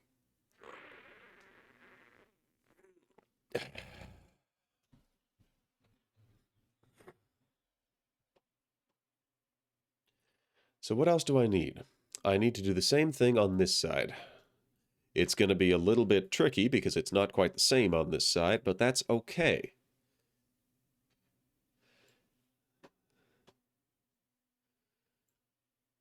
All right, so where am I going to put these? Maybe I ought to just build this from the ground up.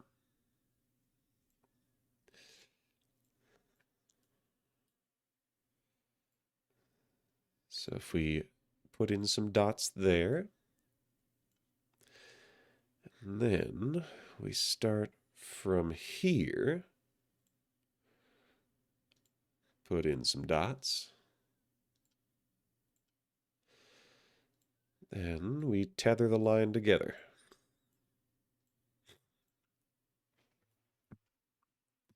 Yeah, that, overall, that will do. And that was pretty quick. That's what we call learning. Now, is this going to be enough points? It feels like it's not. Feels like this is going to be a weirdly small number of points. So that one keeps the floof barrier all the way out. This... Let's grab another one here.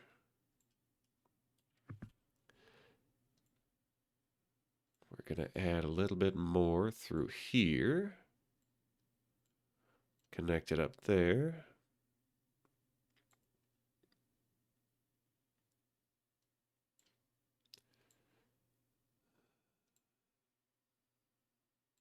So how about this? Take that out.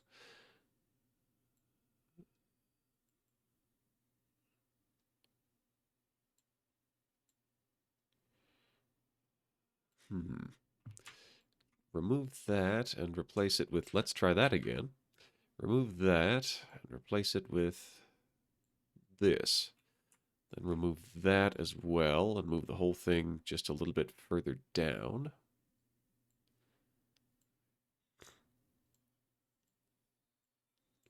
Let's see, is that going to be an improvement?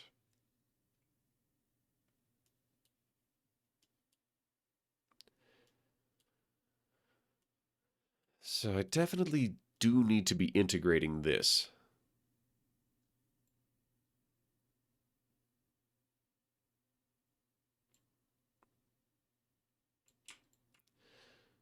I remove that, and I'll just connect it here. I may have just undone something. May have gone to all the finagling and then decided, actually, no, it was better before. But again, this is how we learn.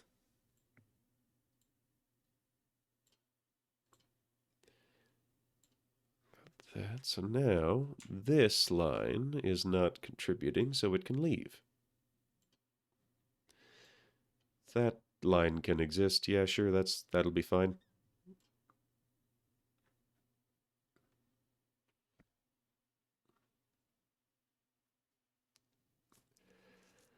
All right. Yeah. Yeah. That looks usable. The only thing is I'm not going to be able to reflect this motion, so the beard will have to be manual on both sides. But that's okay. There's not too much of it. It's a thing.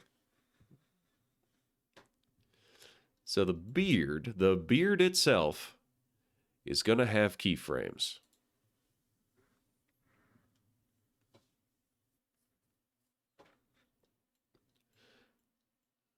So we're going to make it, overall, we're going to make it stick out a little bit. We'll brush it into the broad shape. Broad, broad brush. And then we will get it a bunch finer.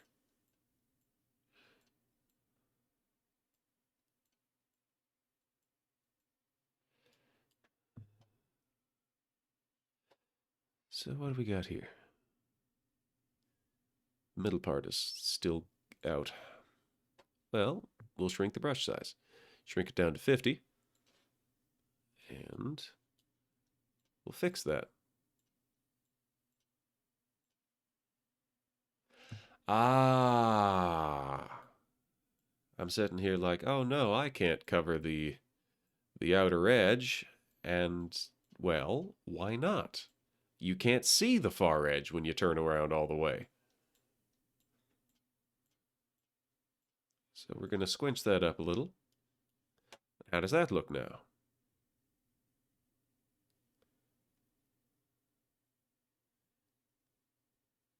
Still a little weird, but not intolerable.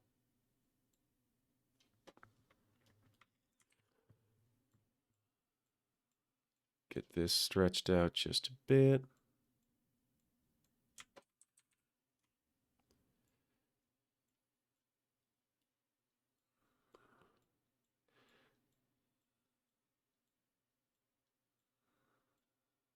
All right. Is this going to work, or is this just going to be weird? Because, like, maybe this freehanding is just going to make it look real jank, as freehanding tends to do. We're going to find out.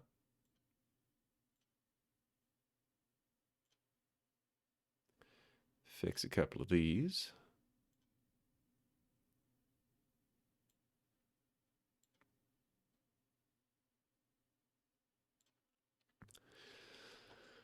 All right, so how's that?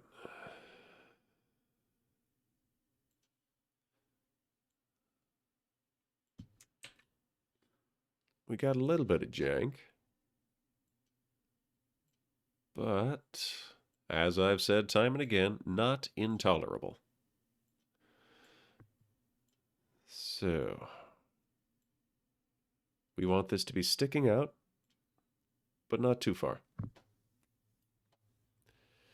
So select something else. It looks really good right about here. Here gets a little bit squinched because the points get hacked. So I'll preserve those points.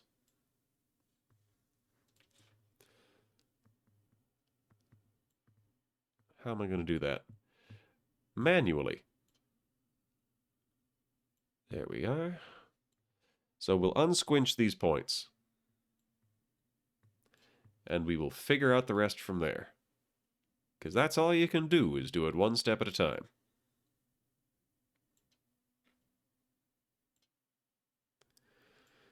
All right.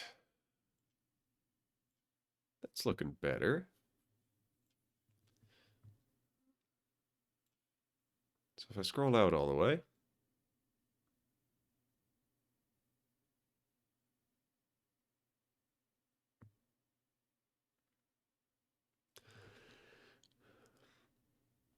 and it's okay if the beard... Let's see, that needs to be... Where does that need... I think I just need to move that stick there. Yeah, this is flat and squishy. I want it to be floofed and squishy.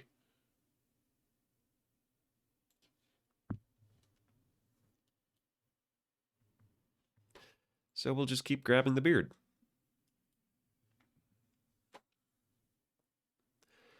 We start with our... Where is it? Start with our brush for the broad strokes. The literal broad strokes. Bring it down, I suppose. And we bring the center points out for floof. Expand the middle, and we make it real floofy.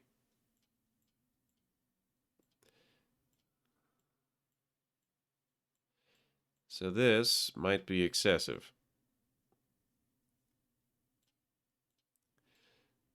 There we go.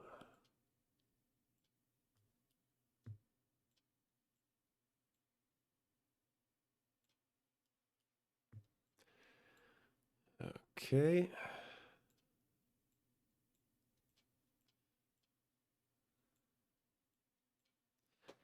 So how does that look?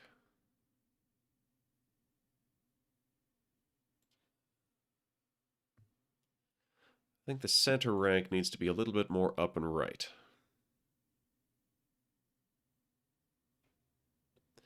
Yeah, it's crudely done, but it's doing the right thing. Yes. So we're going to move these in general a little bit up and right.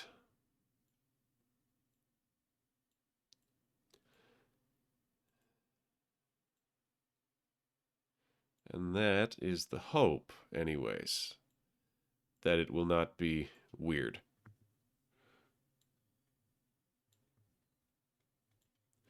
This is, to say the least, labor-intensive. But it's also good practice. What in the what? Oh, right, it's Eurovision. Oh, boy.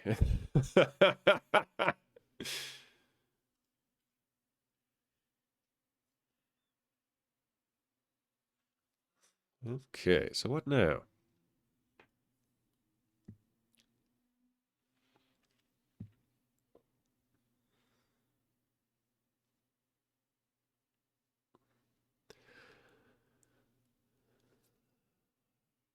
This feels like something that I could do with a deformer.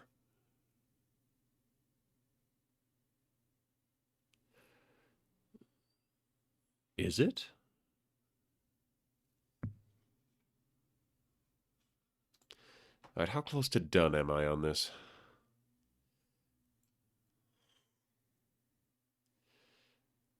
All right, so this part needs to come in a little bit.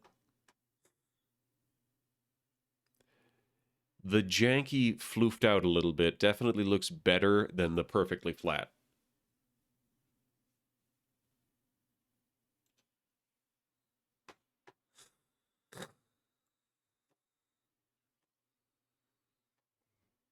We'll try the lasso tool.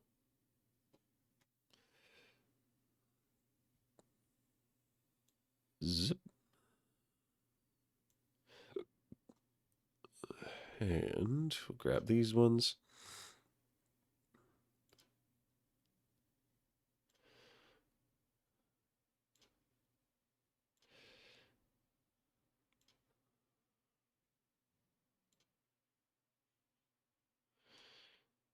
So this particular bump is a little bit far out.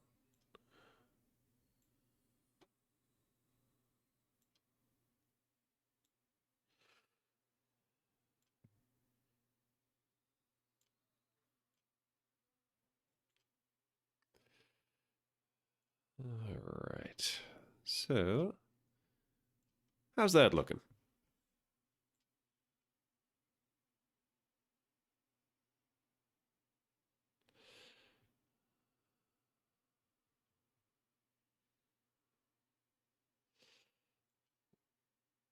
This part needs to be a little bit more. More what?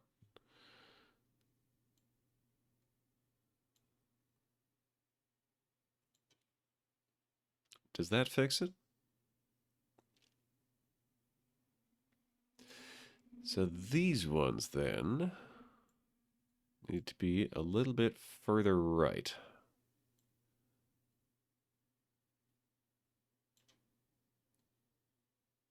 Just tuck that one back in there a little bit. Okay, how about now? Whoops. Let's try that again. There we are. This how far?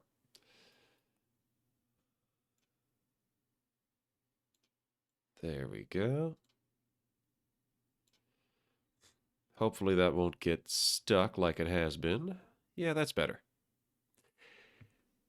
It is very incremental, but I am happy to say that every change is making things just a little bit better.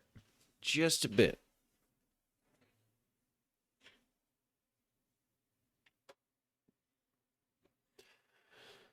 So, when is done on this?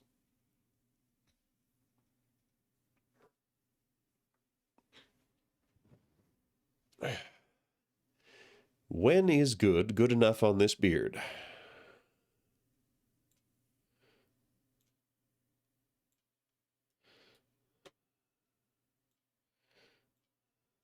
All right.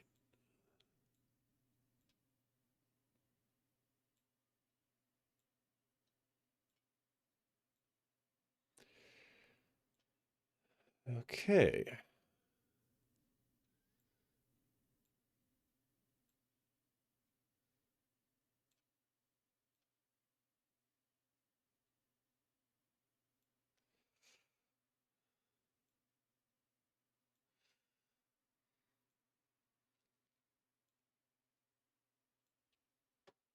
Okay, so the beard has been floofed.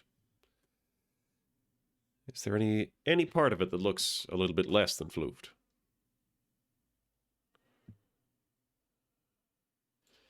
Right here.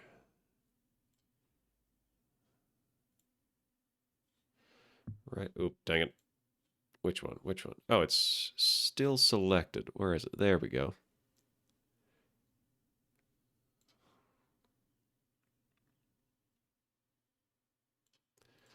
Why was I changing that?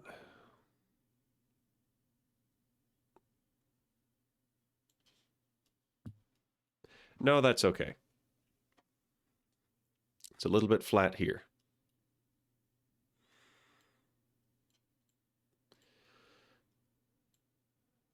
Bring this out.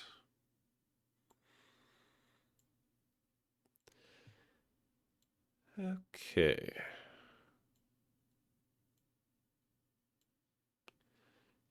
Is it still flat?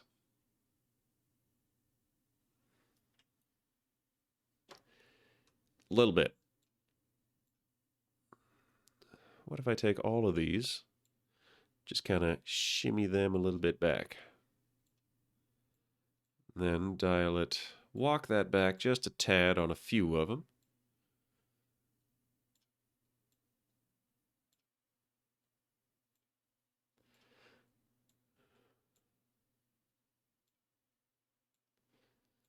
All right.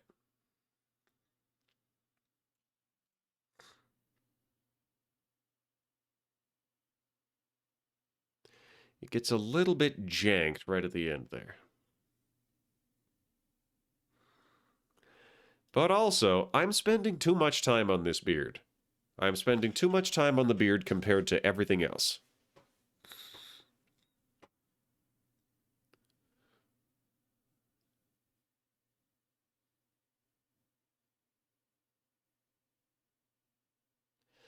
And that's going to cause an impact later on.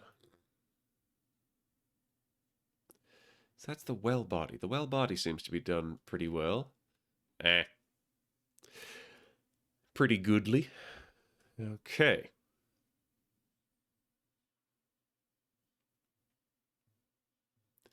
I'm going to call it there. If I need to fix anything, I will fix it. As for now, the important thing is having a finished product. Let's try that again. Oh, yo, what? Oh, I don't even have to make a circle. Oh, that's beautiful. So we will bring this out. There, now it's at the edge. Let's try that again.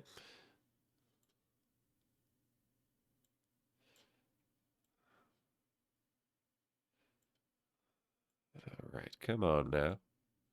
Come on now.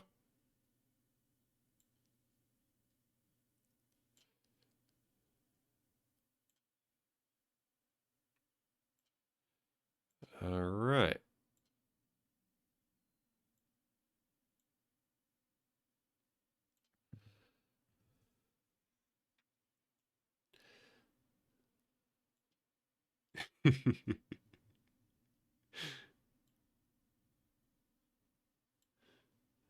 All right. I think we're making good time on this. Maybe it's going to look terrible and I'm going to be like, oops, that wasn't good time. Let's fix that. But for the moment, I think we're making good time.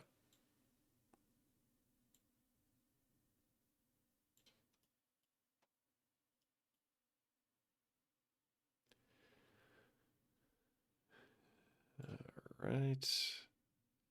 Bring that out just a little bit. Bring this around.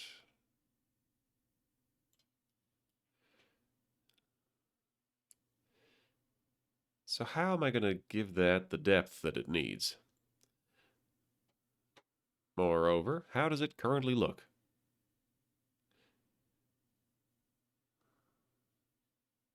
That actually looks all right at the edge.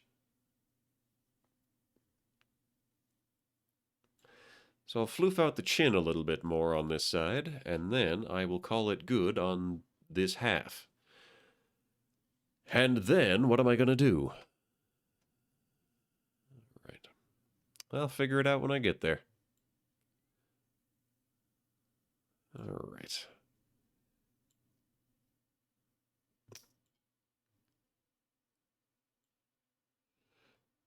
All right.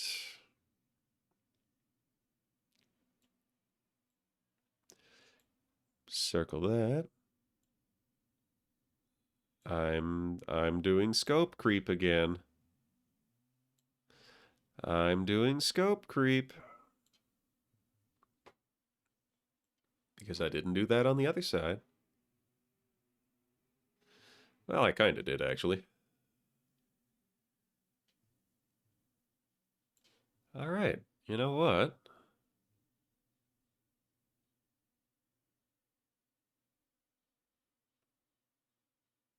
I'll take it.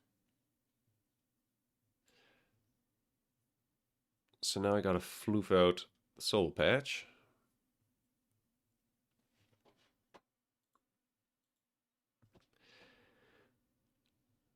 How are we? Oh, beautiful. That is a lot of dots. I can work with that. I can do that.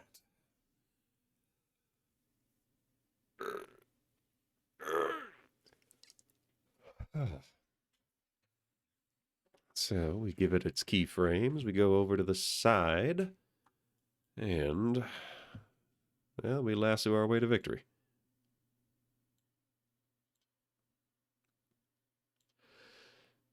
Which generally involves making the right-hand side a little bit bigger and further up, and the left-hand side a little bit squished down. Is that correct? Broadly, yes. Yes, that's not going to sink me if I try that. And then the middle, we're going to shove it out a little bit to the side and a little bit down and a little bit down. We're going to make it bulgy-wulgy. Okay, so the top right is too high. Bring that back down, but we'll get the center still going up.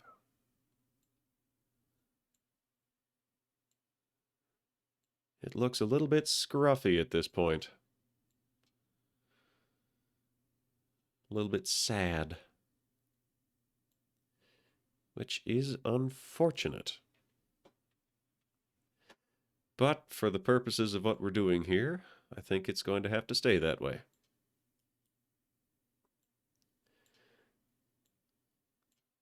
Yep. We've got our vaguely bulbous shape taking form here. Zoop. Tuck that in a little bit. Tuck that in a little bit. Straighten up the edges. And in doing so, we've got a little bit of a... Let's find and repair the weird bits. So this whole section should be a little tighter in. So, this is looking like PS2 comic book 3D. Which I think is just neat. Maybe a good sign, maybe a bad sign. I don't know yet. I don't have that experience, but that's why we're here. So, here we are.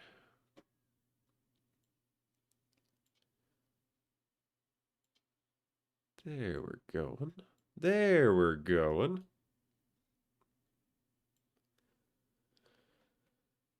Yeah, so that is a different part of the beard.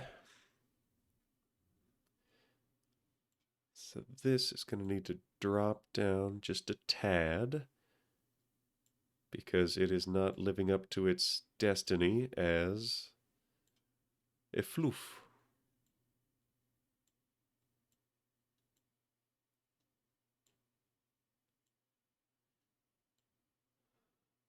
All right. How did we do?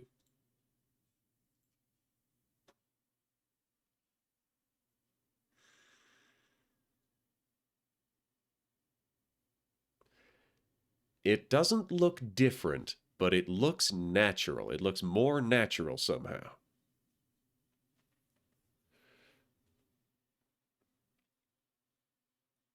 I'll take it.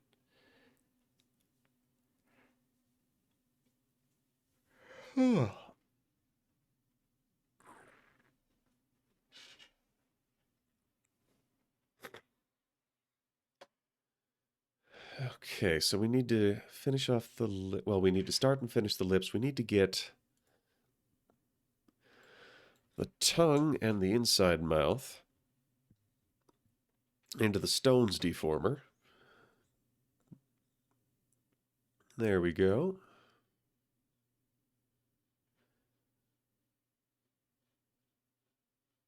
All right. I like what I'm seeing.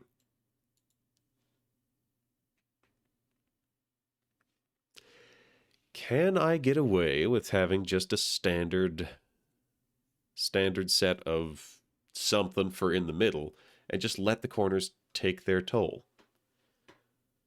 Oh, jeez. I have had this album since I was like 14. I've had this one for a while. A track off this album, I vividly remember I used it in a high school video project with Jolt. The teacher was distressed because we were somewhat edgier in that video than in our day-to-day lives. And the context, it was not especially edgy, but it was still shocking to see us go that far. Good times. All right, so what are we doing now? What are we doing next? we are floofing the soul patch in the opposite direction. So we'll start with the easy stuff. We're going to grab the middle.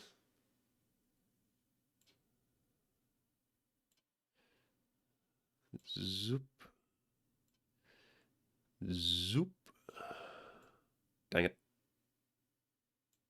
Dang it.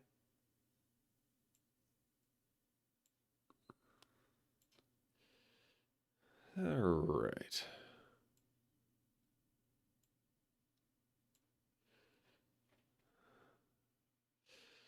So let's bring these a little bit further down to get that depth coming out. Then there we are. There we go. There we go. Let's get that leading edge to be a little bit tighter in. Just a tad. Oop. You know, we're going to undo that one.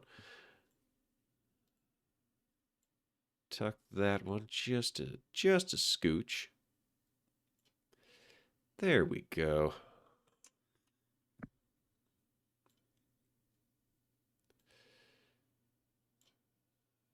And here we are.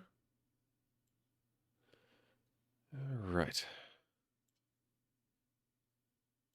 Every lesson makes it better next time. Ooh, that actually looks really nice and floofy.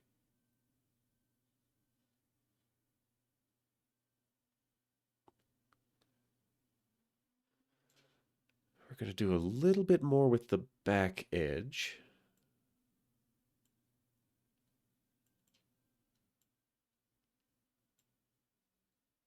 Bring that a little further down. There we are. There we are. Get this snugged up nice. So how's that?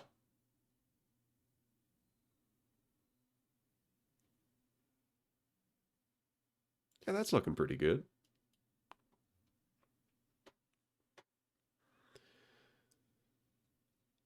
Then again, is this still going to be looking good when it's finished? When I am no longer looking at this through the eyes of, yay, I did it, is it still going to be, like, okay?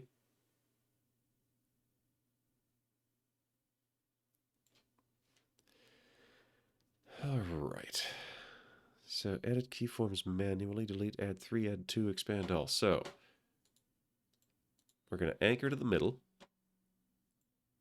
Pole L and pole R. We're going to try with 3 keyforms. Is that going to be all right? Is that going to look decent? So not lasso, but the whole thing. And we will still need to put it behind the mouth. So that would be up here. We're just going to reorganize those. Perfect. Is that translucent?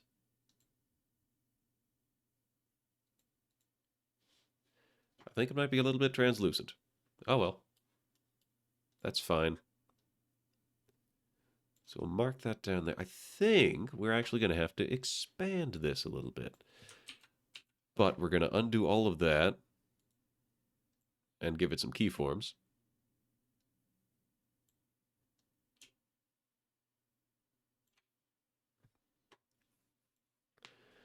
All right, so let's take a look at this.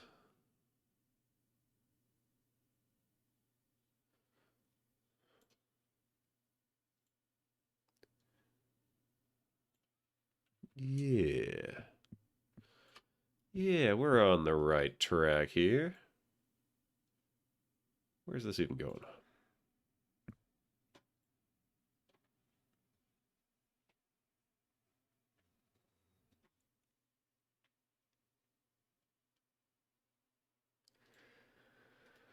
Though I realize we are going to have to stretch this part out a little bit to keep that to keep the well being round.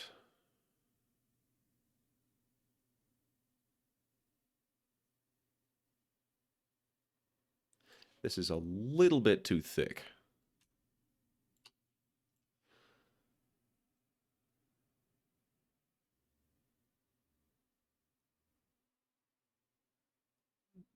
This needs to be a little further over.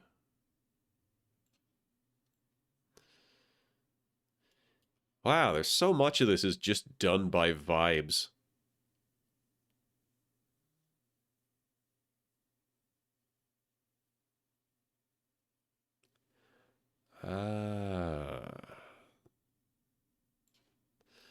Need this to be as close to the beard as we can, because the brain notices when it's not by the beard. So it matters a little bit less whether it looks like physically possible, and more whether it fits the vibe. That's looking pretty good.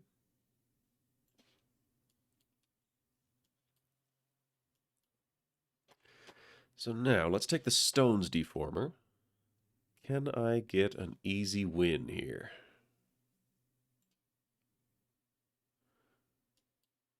Is it gonna let me?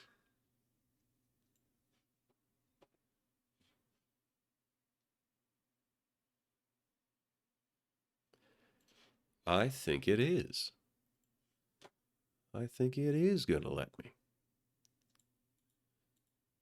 We're gonna reflect that motion.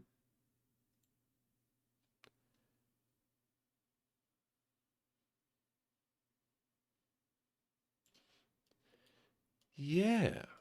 Yeah, I like it. The lips are gonna need more attention.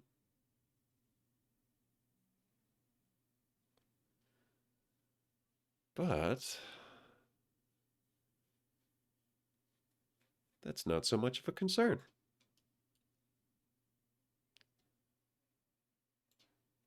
Now, does that improve it? Yes, yes, that improves it quite a bit, actually.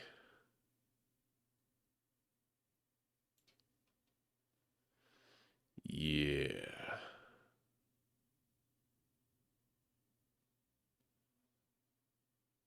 So this is still stretching the bricks just slightly. But that's okay. That is okay. And the music stopped again. Hi, Silver. Get out of here, you pop-up.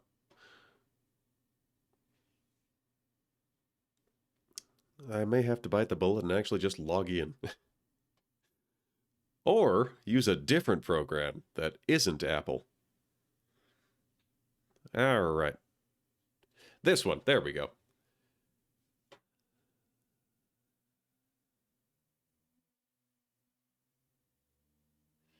So we're going to reflect that motion again.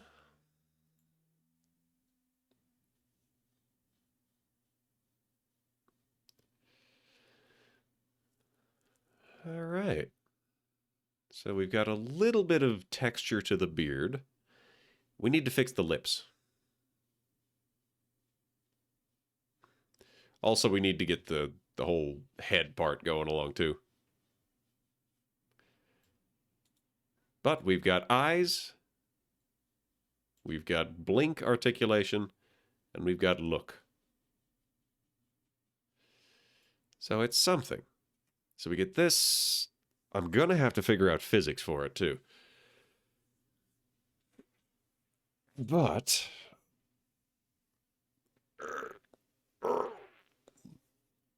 this is a good start.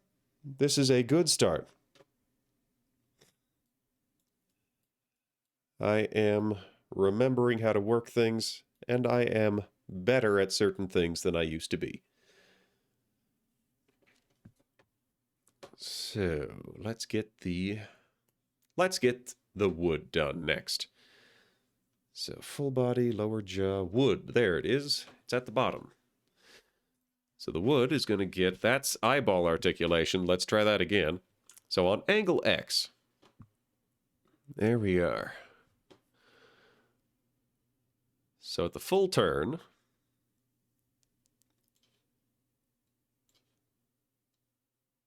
let's do the lazy way.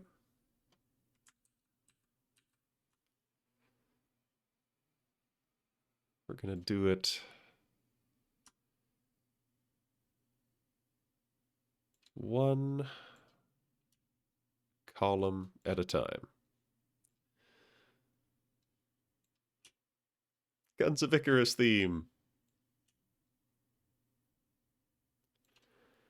All right, now I get the sense that there's maybe a proper way to do this, as opposed to just selecting until it's approximately correct. I feel like there is most likely a shear tool, because this is what shear tools are for. Do I have a tool like that? A brush selection tool. Not quite what I need. Lasso, rotation. Okay, warp deformer. Edit warp deformer frame. Rough edit. Ah, here we go. Here we go. So we'll put all this back. Edit. Ah, heck. There we are. Layer has some transparency. It happens. This is supposed to be cursed. It's supposed to be as cursed as possible. So edit level 1. That's very fine. Edit level 3. Perfect. There's my shear tool.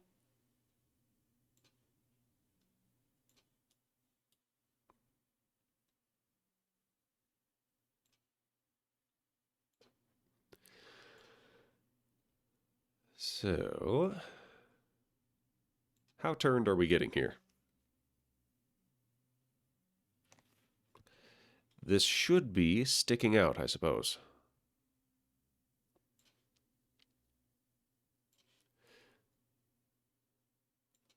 Should be still largely up and down. Now, that looks weird and jarring. And in figuring out why, we're going to figure out how to make this better. Looks weird and jarring because it is still too wide.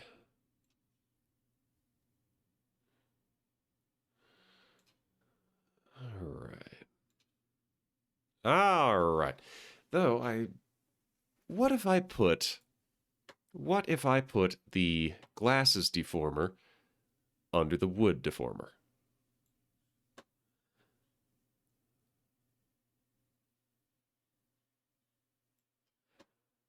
All right. Okay. So we're still working with the wood deformer.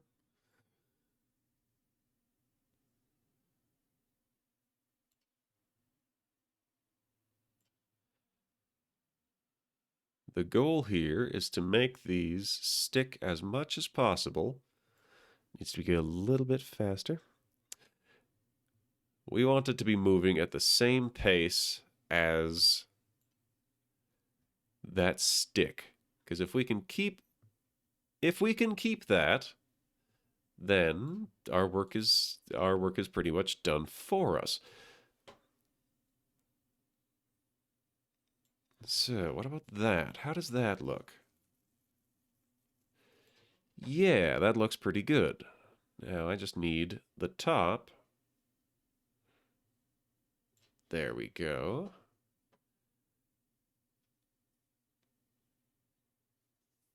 So how am I going to fake the depth on this? Because I want to have another layer here to sort of pop out and be a shadow, but that rigger that did Silver's model wouldn't have depended on that. That jaw, I just can't get over that jaw.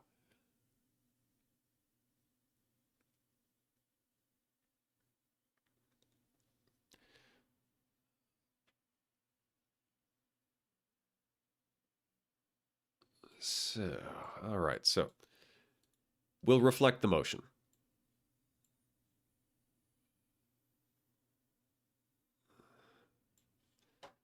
This one we're gonna adjust a little bit.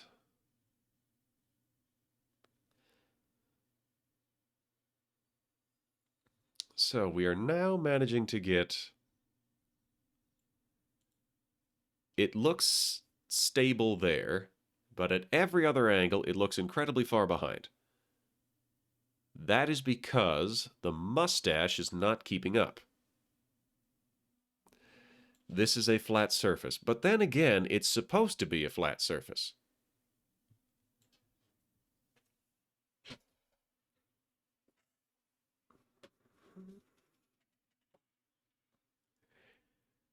And as hilariously jank as that would be to have the mustache just visibly behind the...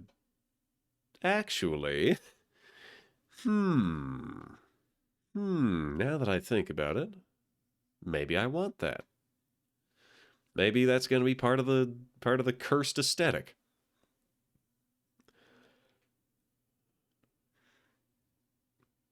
But then, how do I get a flat surface looking like it belongs?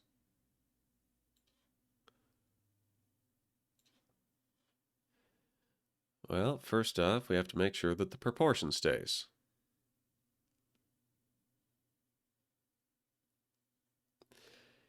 Yeah, because this one angles downwards a little bit.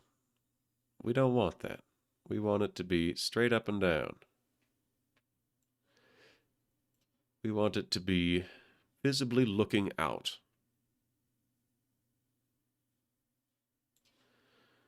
So I'm going to keep fiddling. Oh, and I do have finer control here. Even with level 3, I do have finer controls.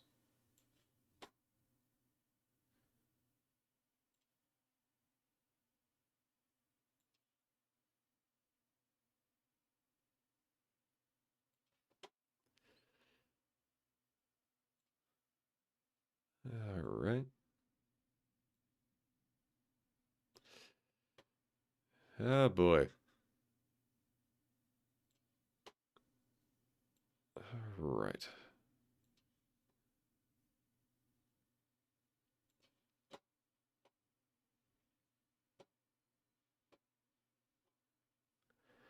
So we've got some depth here.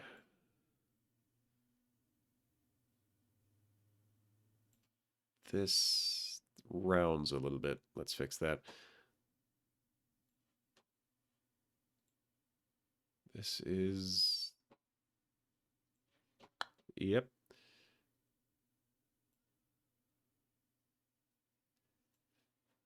All right, so that's just going to be Halloween sound effects for a bit.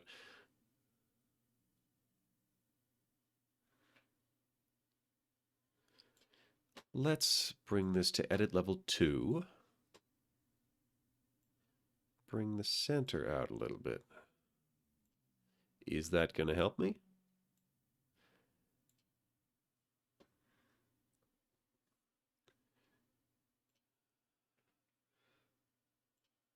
Let's go to edit level 1. What if I manually just kept this pretty secure and brought everything else out in roughly the same pattern as the bottom half? Years and years I wandered the earth into a life of bleak despair. Then one day I looked around and found it had disappeared. Hopeless, bleak despair. All right, so this looks weird. But it looks better than the flat part. So let's find out why it's weird so we can fix that. Because once we fix the weird, we will be ahead. And he will be a well.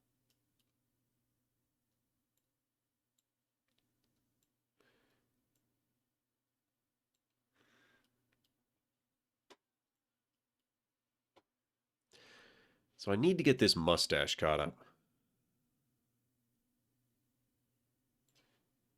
You know what? You know what? I can also just bring out this entire bottom layer. That is something I can do. That I can do quite easily, and I think to fairly significant effect. This I will leave where it is. This I will leave more or less where it is. So we'll get this properly squinched.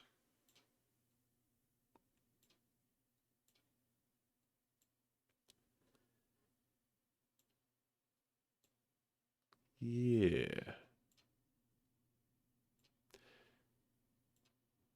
All right.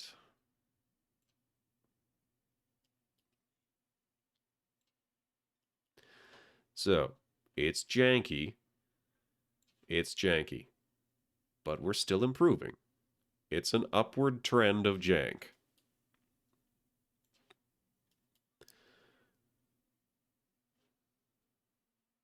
No, that's not what I need.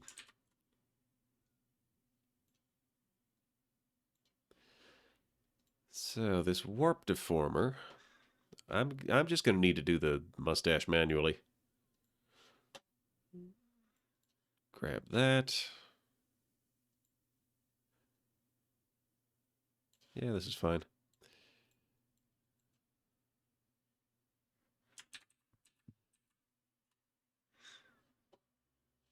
So we'll crank the size on this.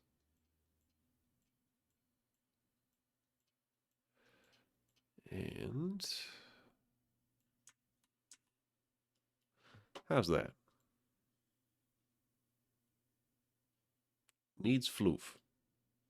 But is it better?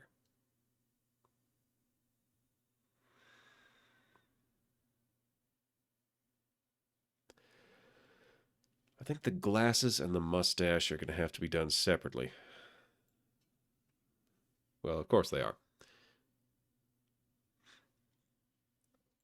So we'll go with wood. We'll go far right. Edit level 1. Can I brush this? I can. That's okay. I can select these, but then they're purple and I can't move them.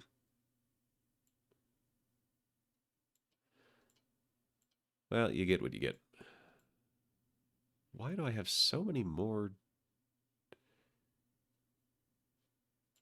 What a bizarre set of decisions that were made here. Oh, it's because of the coloring. Okay. So I think we're actually going to back off a whole bunch. Which is to say, we're going to recenter.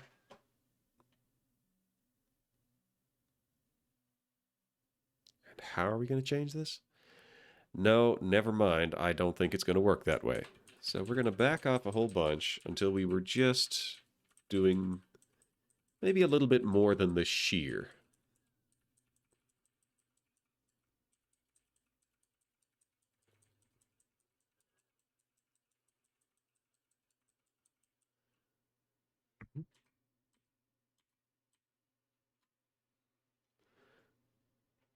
So this here.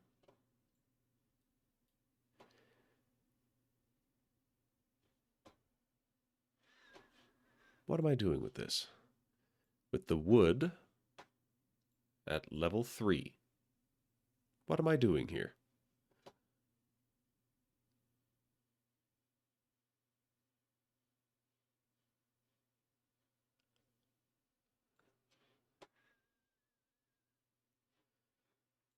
So the wood overall should not have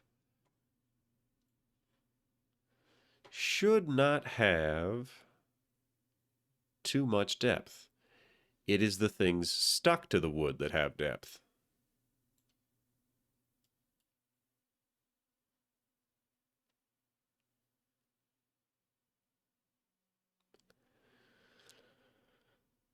Once I get the mustache caught up and the glasses, I think that should be fine.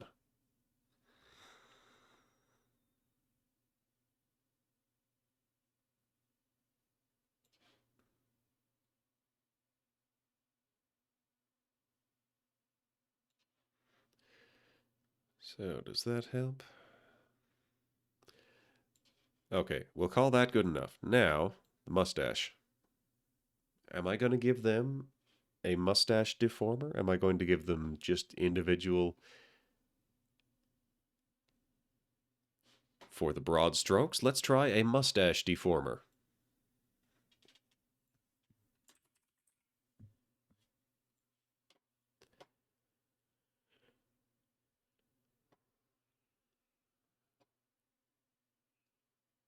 A mustache deformer that is still subject to the wood deformer. Is this Pink Floyd? Yep, we're waiting for the worms. So the stash is going to go into the wood deformer. It can't. Why can't it? Why can the stash not go under the wood deformer? It's already under the wood deformer. That explains so much. I was really weirded out as to why it would go that far out, but it didn't, actually. Okay, so we're going to have to change that because I don't want... We're going to select both of these and then make the... Yes, there we go. There's the stash deformer. And now it is big enough for both of them. We'll keep that to level 3. And... let's get to it. Let's get down to business and defeat some Huns.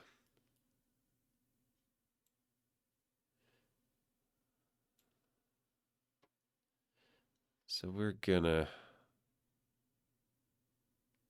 There we are.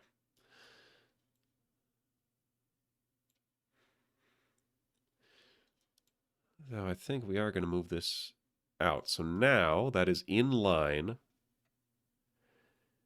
That is in line with the soul patch. Grab the stash deformer.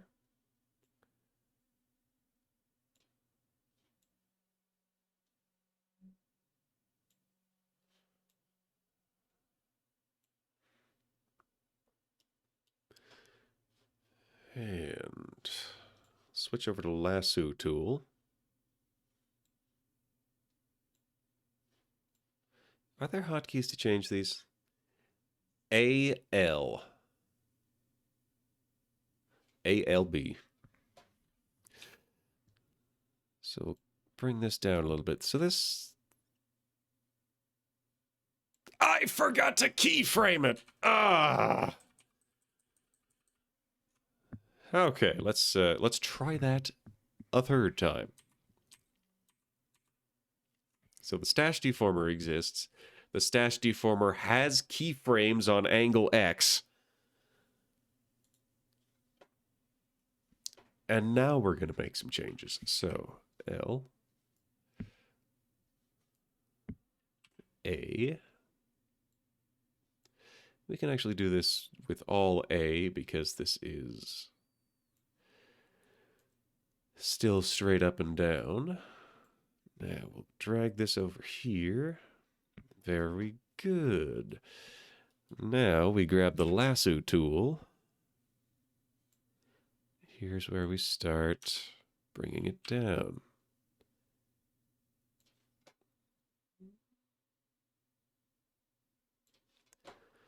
This is still fine. This is still okay. So we've made that selection. We're going to drag these back a little bit. We're going to drag the very top and the very bottom back just a scooch, because that's going to be part of our depth.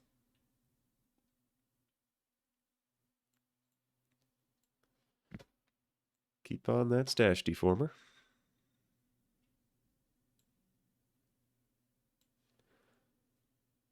We've got our broad strokes here.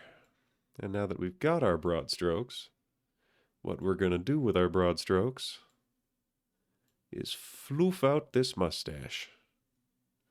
Floof it real good.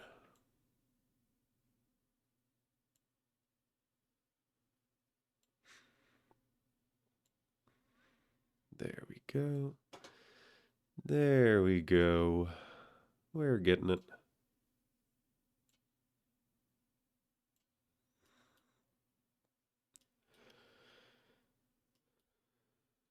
Floofier. I demand floofier.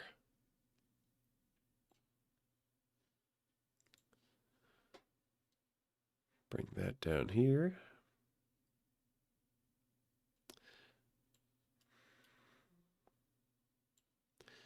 Might have to go in manually for this. I mean, this is already pretty manual, but what is that? Oh, it's the edge of the previous deformer.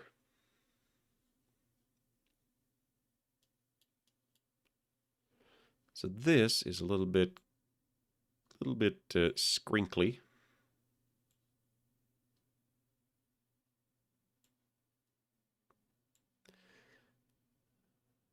There we are.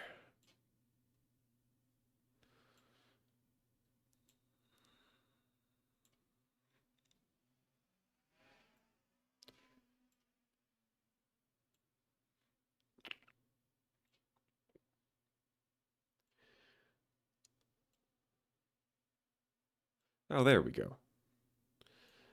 It's like, oh man, I wish I could move this specific dot without taking everything else with it. I just had to go in at a different intensity level.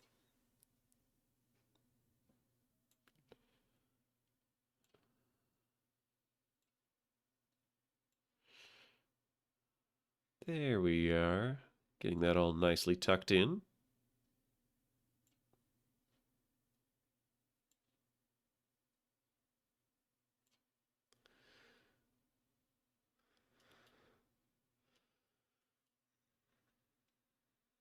So anything with a very sharp angle, the issue is going to be points that are not moving smoothly.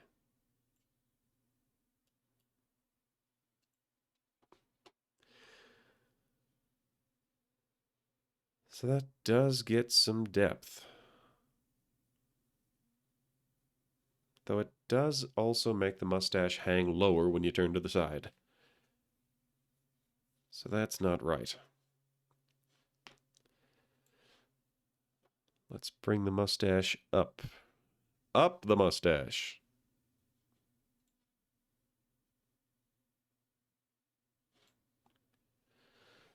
Up with the mustache.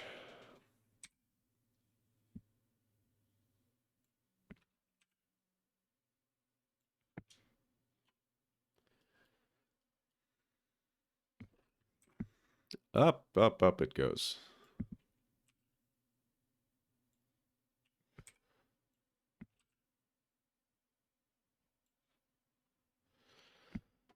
So are we still...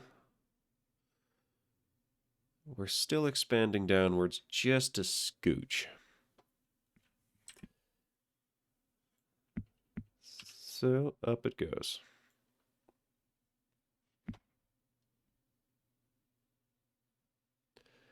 But it's a little bit too high on this side now, so we're going to bring it back down.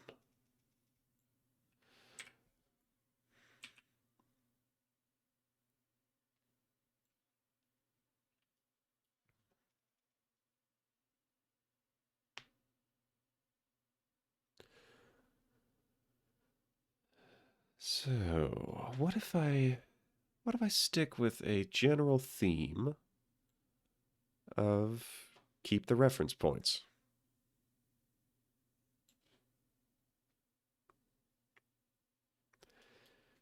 That seems like a good idea.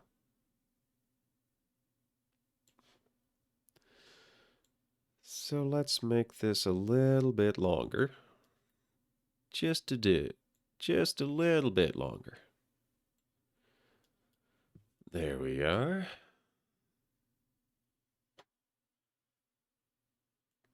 Grab that. Boy, I wish these were a little bit easier to see.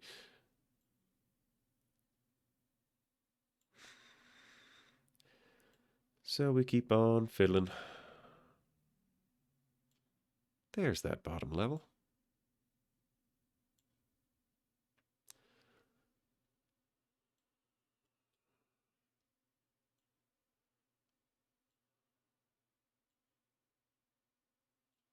And overall liking what I see.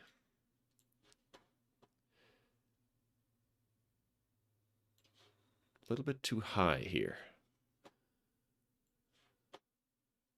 So we'll tuck this back down just a bit, just a bit.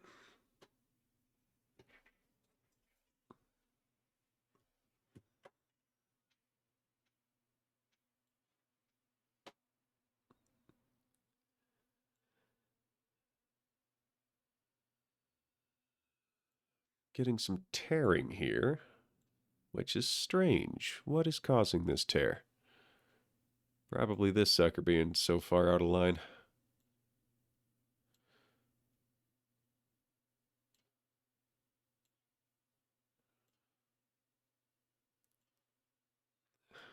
Okay. It's working.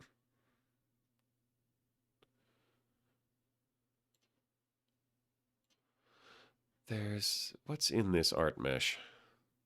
Yeah, I can't get there's the one layer through the middle. That's why. That's why I can't get the foof that I want.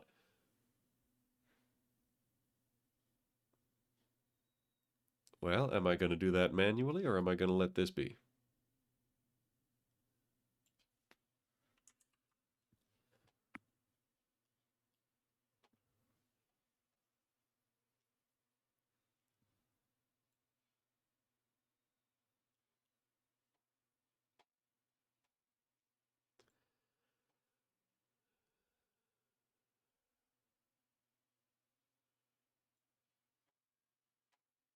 So let's reflect that motion. Let's select an object and then reflect the motion.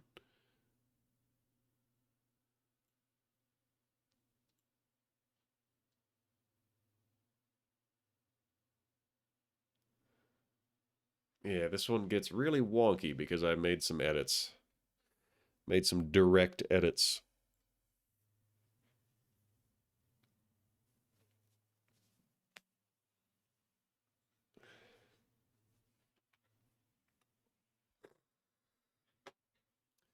So, now that I know what I did and what I'm doing and what I want, am I going to start this over?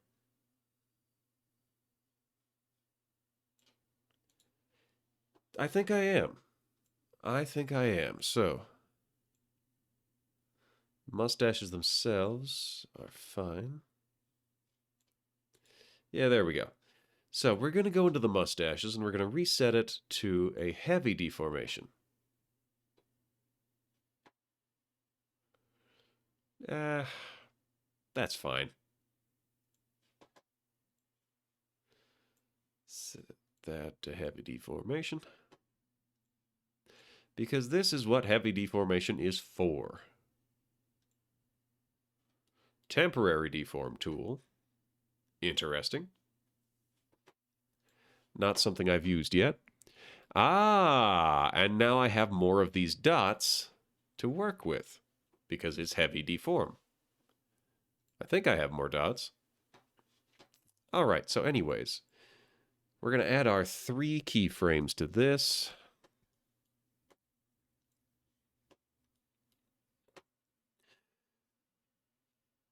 Would it be hard to duplicate the roof panel and then on the turn make an A-frame illusion?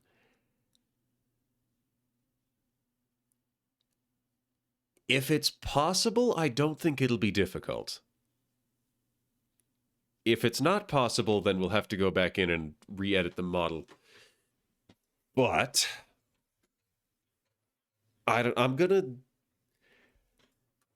finish floofing the mustache, and then we will take a look at that because you raise a valid concern there, a valid idea. We're gonna do level 3. It's already level 3. We will use our green arrows for this.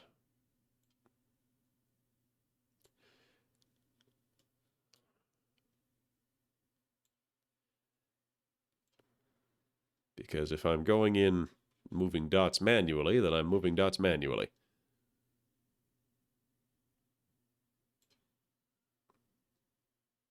Bring that a little bit down, bring this a little bit up. And And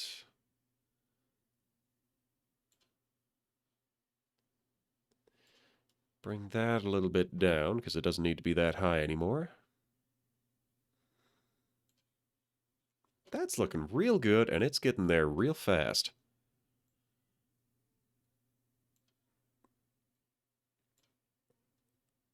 I am learning how to use my own tools. Woohoo!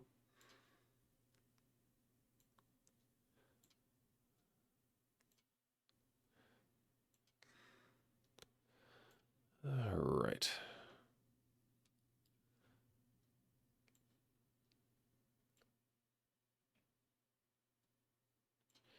So how are we doing here? Let's bring this down a little bit further, but not too far.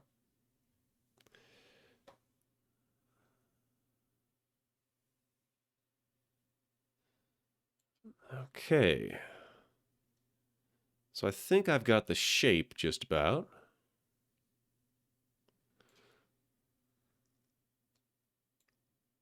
Ah, yes. Tuck this a little bit further down. Stretch it all out just a bit, just a bit. And let's see how that looks.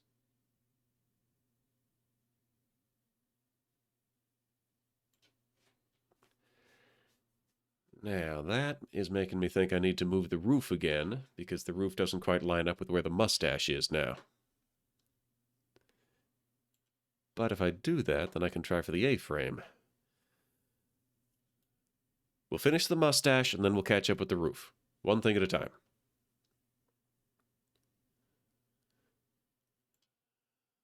So, now that we're in here, let's go to level 1, and we add floof. And by adding floof, I mean we are going to make the inner parts stick out a little further to the right than the outer parts. Just a little bit of wonky little shear. Because that worked so well on the beard.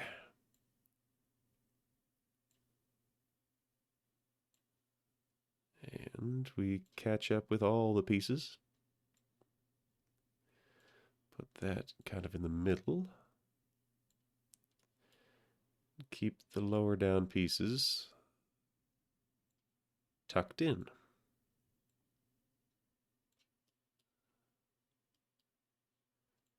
All right, how's that? That's looking flat right there. How's the rest of it? It's flat right there. It looks flat. So let's unflatten it.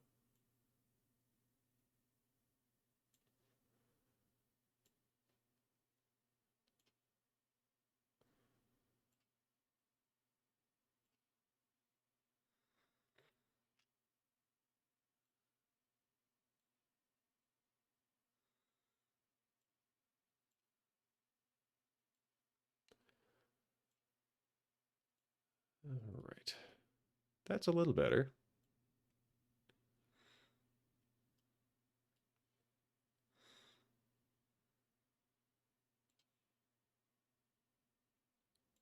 Tuck that, stretch that.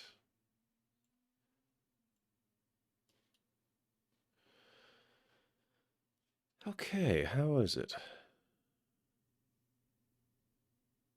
A little bit too square.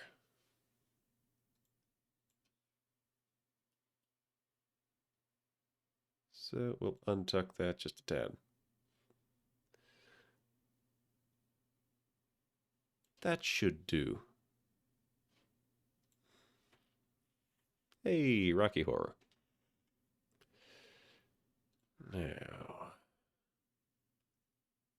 bottom lip, top teeth. So I can cut and copy. So, stash, reflect motion. Objects that have common parameters with child-parent relationship. If it looks weird, I can undo it.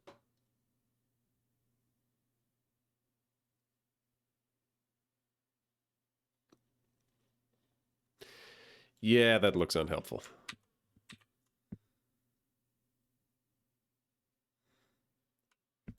We're going to do it manually.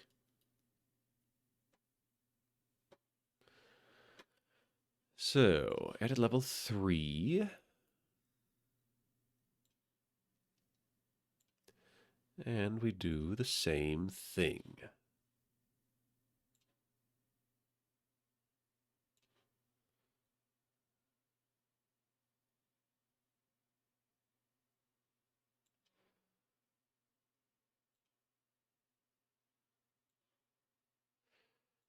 Tuck that up. Oh, how are we doing for height? It's a little bit tall in the corner, so we can bring that down. We can bring this down.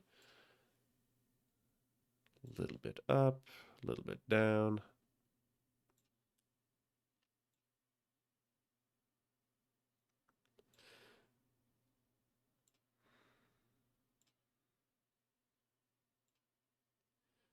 Oh, here we go. That, I think, should make things a little better.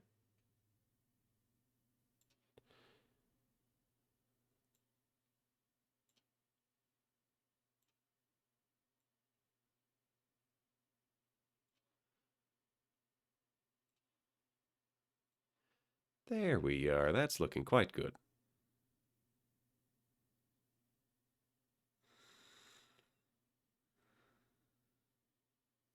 Actually, I really like how that turned out.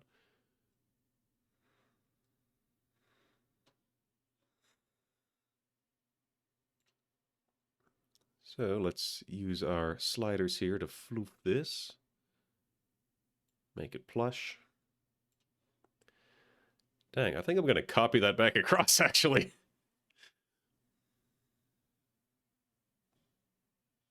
Yeah, that looks way better at this side. So we're going to reflect motion. Right, horizontally. Yep, that didn't work. So we're going to... No, not delete the parameter. We're going to remove this keyform.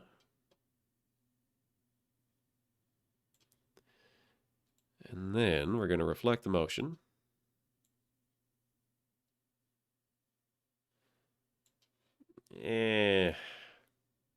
Whatever.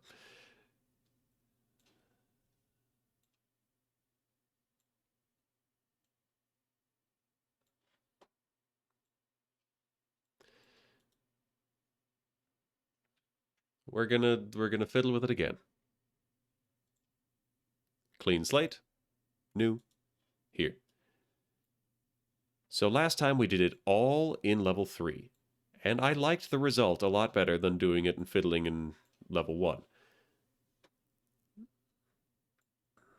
So we're going to do it again that way.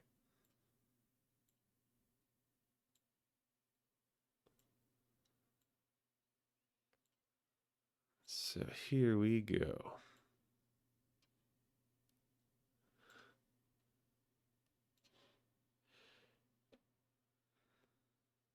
All right, so the middle parts need to be a little bit further over again. There, that's much better. It gets a little bit too wide, though. So I'll bring that down. Tuck that, bring it down here. We're a little bit too far out. So we'll tuck this in.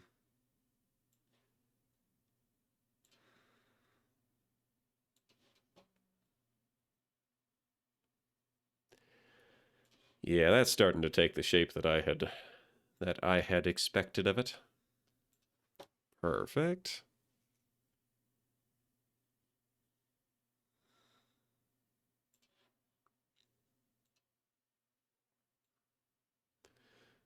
Stretch that back a little bit.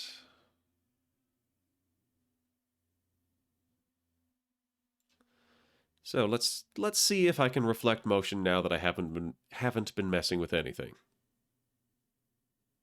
Still no. That's weird. All right. That's fine. I'll do both sides manually.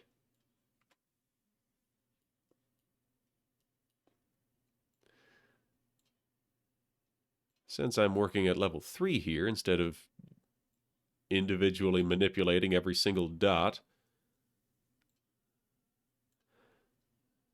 I am learning how to use my tools, and it is making me better at this. I am overjoyed.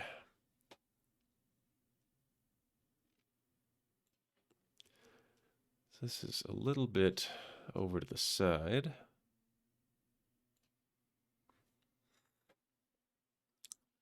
Let's tuck this in a bit, stretch it out to the sides a little more.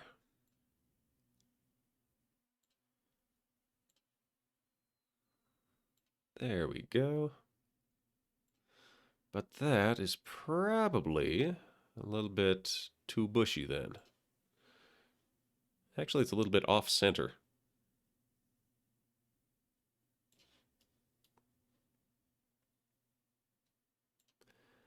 And this one...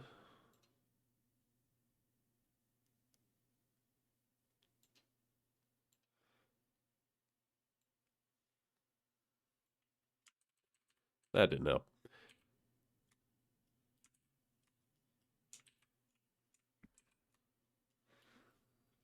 Okay. So what now?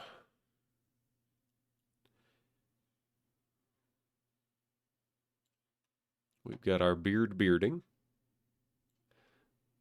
And the mustache mustaching.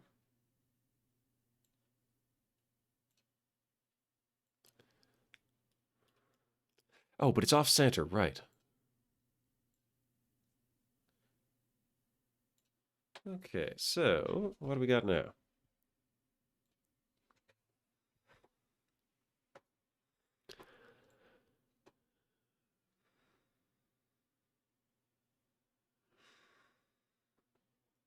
It's stretching up too far. Easy fix.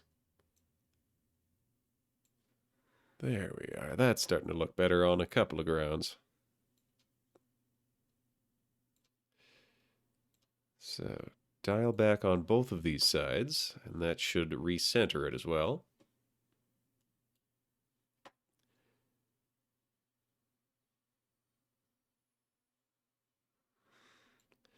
It's a little bit up on this side. Just a bit.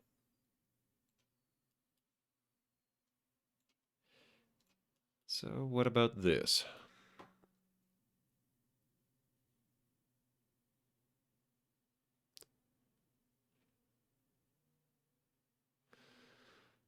There's a little bit of bounce to the mustache, but I think that should be okay.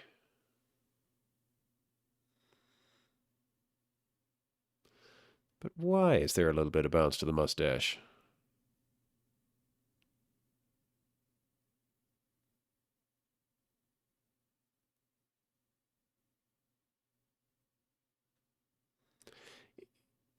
Is that the mustache or is that the mouth?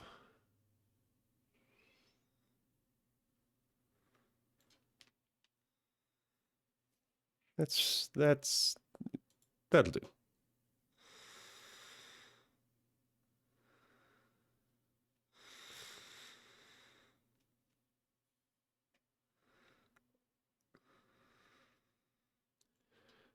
All right.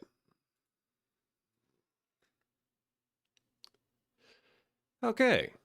So we're going to try the A-frame now. Can we A-frame that? If we hit the roof, copy it, and paste it.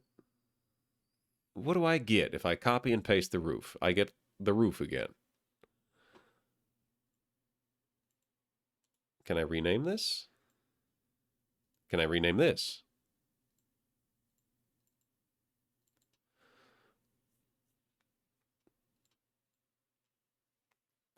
Can I modify one roof without modifying the other one?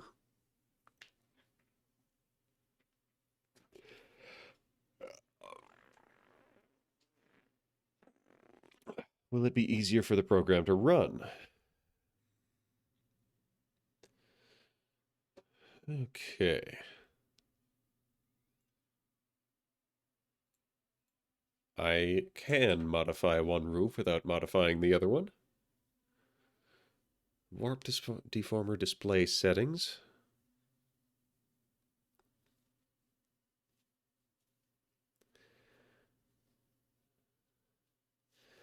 Oh, I'm going to have to think about a whole lot to do with perspective here.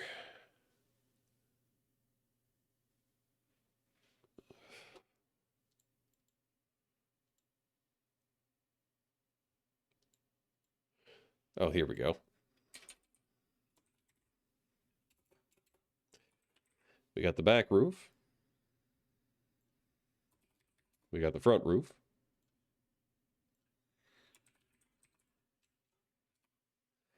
Front roof, back roof. Ah, oh, wait a minute. The back roof is still under the wood deformer. But that's okay.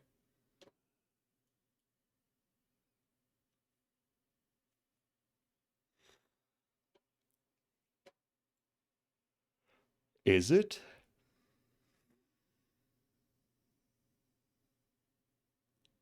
It would make sense to have the front roof and the back roof be under the same deformer.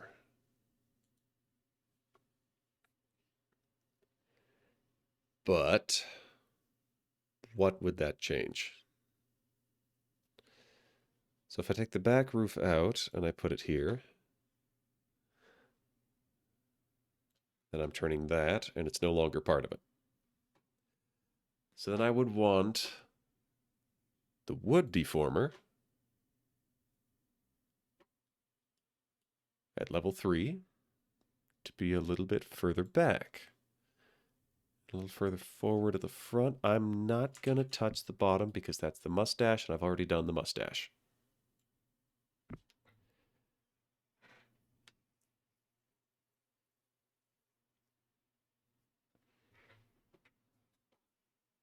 The glasses, how much are they gaining from this? They are gaining the tilt.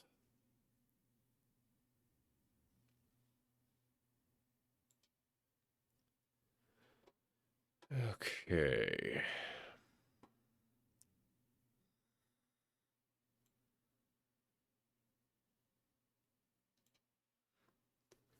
So back roof, I'm going to need a deformer on it.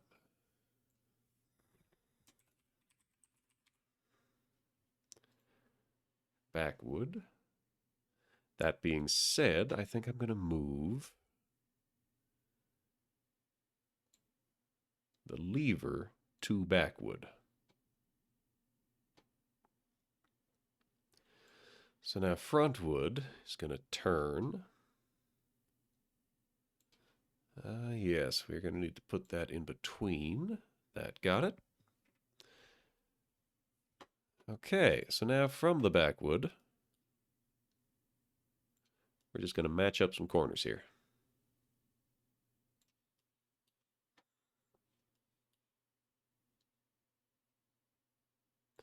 We won't be able to see this because it is behind.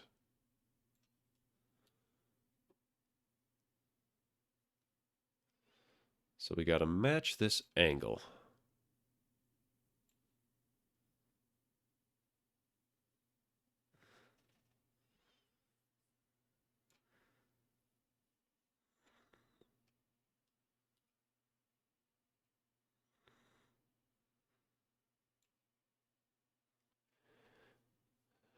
Okay, this is looking better. On the other hand, shoot, we might end up having to redo the mustache, which is unfortunate. That is highly unfortunate. However, I think the overall gain means we will have to.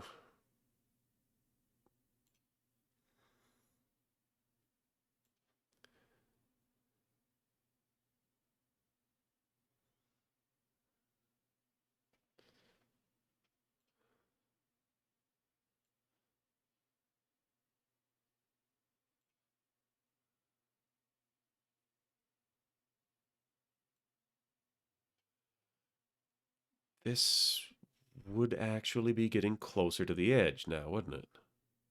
It would. Ah, it would. It would.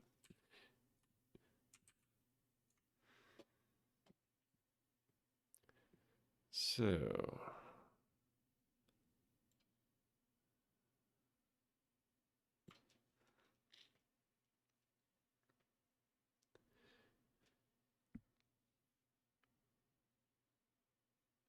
with this level of turn... So the stash, maybe I should just move the stash deformer out of there. Move it back here. Stash is going to be over here. Oh, thank goodness. I have largely kept the mustache.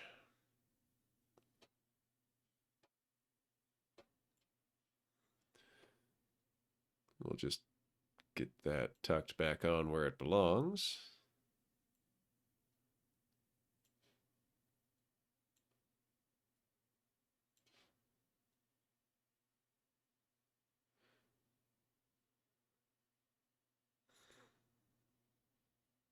Yeah, that's working. So now the wood. We got the front roof and the glasses.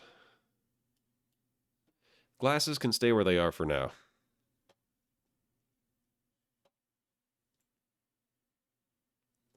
And the poles.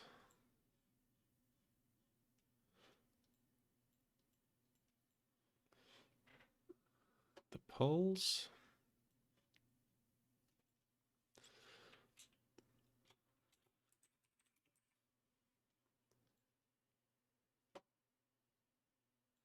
I don't think I should need a warp deformer for this. I should just have one of those red boxes. I select, but where is my red box? I can edit the texture atlas. That's not what I'm looking for. There we go. I just couldn't edit it because I wasn't at a keyframe. So we're going to stretch this up. Does that look terrible? No, that looks fine.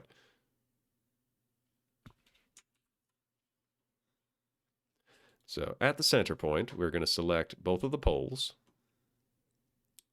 And we're just going to stretch them up. We're going to stretch them like this tall.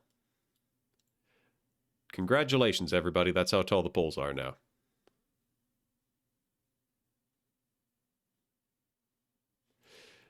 Ha ha, ha ha ha. Oops. See, this is what I was talking about earlier with the you make a change and then... Why are the poles... Oh, no, they're not. So the poles are only... They only matter on angle X. So that could have been worse.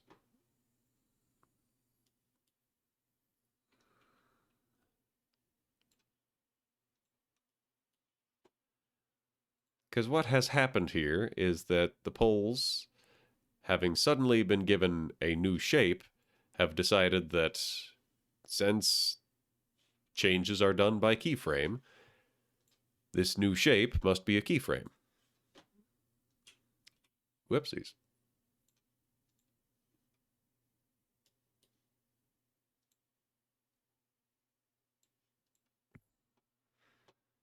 What in the world? Oh. Lemon Demon.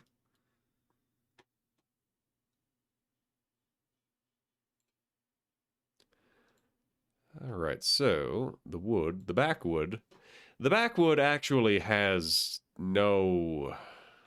Is there any way to revert collapse inside contents? Wah.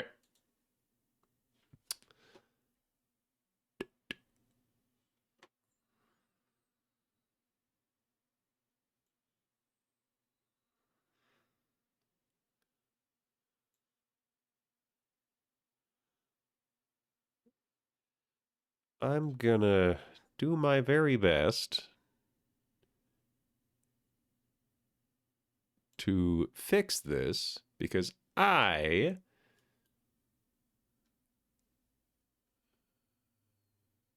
forgot to add keyframes before I started making changes. On the other hand,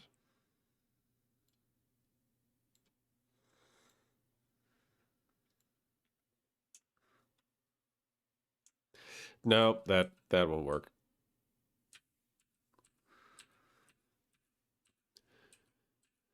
All I did was change the side poles and the mustache. Now I'm gonna wing it. I'm gonna try to fix it.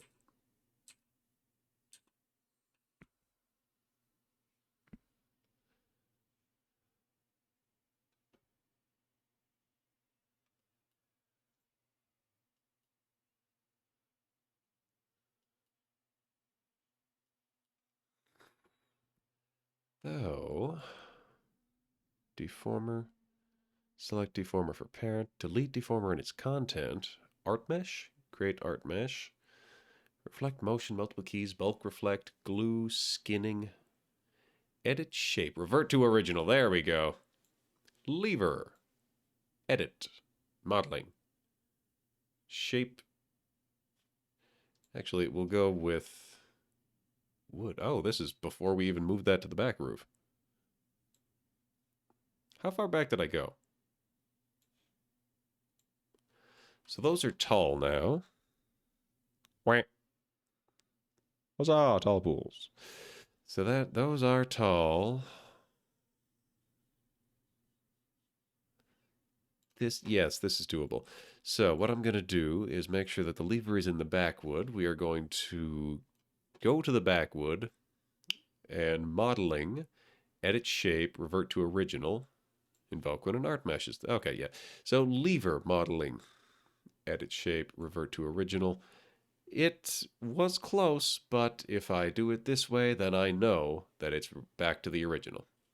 Perfect. So before I change the backwood again, I'm actually just gonna delete backwood. And I'm gonna select the lever and the back roof. Because, do I want to do that? I think I do. The lever and the back roof. And we're gonna add those to a new deformer. Call it backwood. And the music stopped again. Get out of here. Ah, Led Zeppelin. I took a class in Led Zeppelin once. It was pretty interesting. All right. So we're gonna tuck these corners into each other.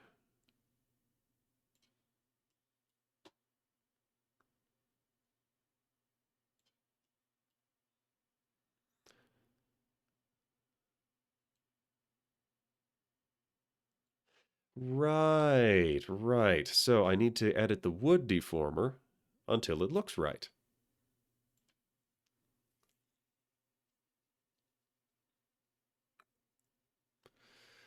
So what do I want it to look like? Let's start at 0. Sort of stuck out over the side. So if I want it there, and I want it here, but I do want it to be still connected to the mustache. And we don't want it too tall or too short. So this one I think would be more over here.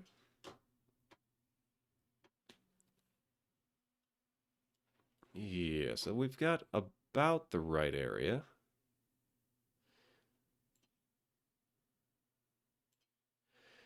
We're doing it by vibes here, trying to get it to be exactly wide enough without being totally off.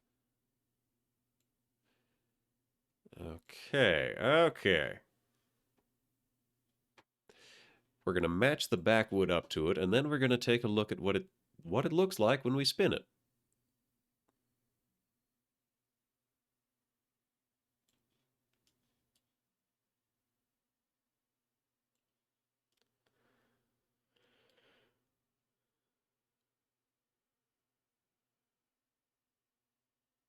Huh. Well, that's not ideal.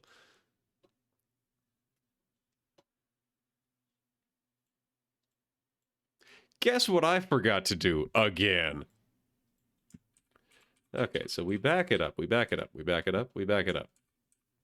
Back it all up.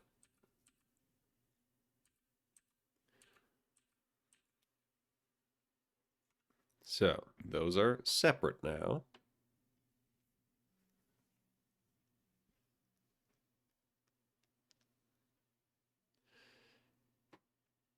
Yeah, those are separate. We're going to give it a deformer. We're going to call it backwood. Actually, we're just going to go Control Y. And now it exists. And now it has keyframes.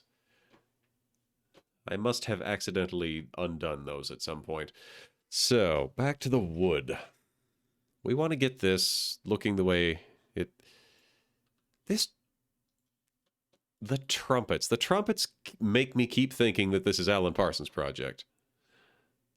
So the poles. The poles should also be above the back roof. The back roof.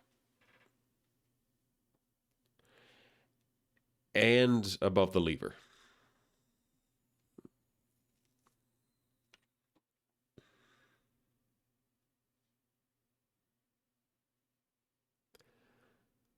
So this pole should be slightly taller.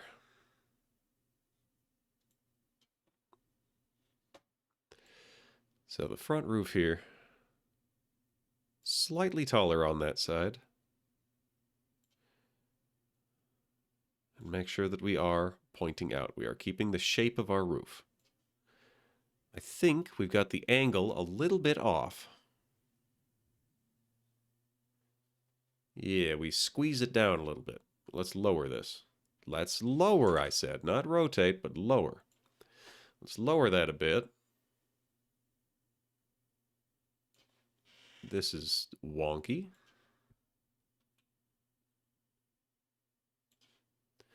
Still lower. I guess it's just not very high off the ground. That being said, it does still need to keep that level. We're going to stretch this out horizontally to make it stay consistent. Ha ha! We're getting it. One step at a time, we're getting it.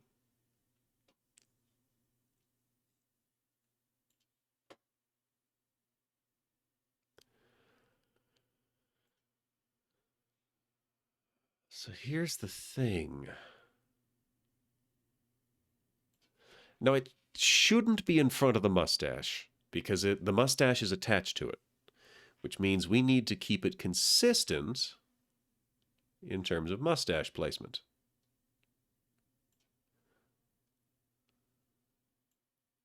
So what if I do that?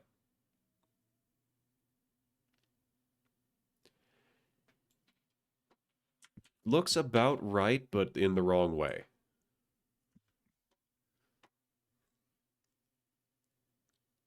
So what about that?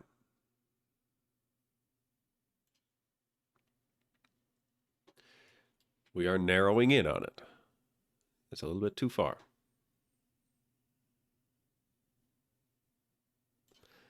I think this needs to be a little further out. So what do I want? Where does this need to be? It needs to be in relation to this mustache in the same place. So, not there.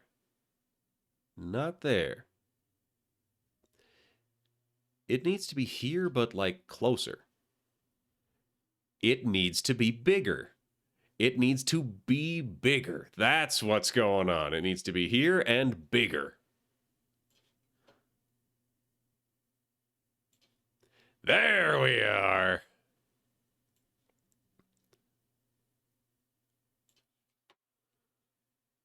So we keep these levels.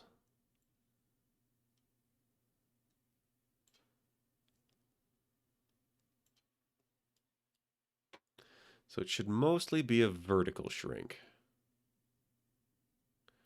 So make this a little bit bigger up.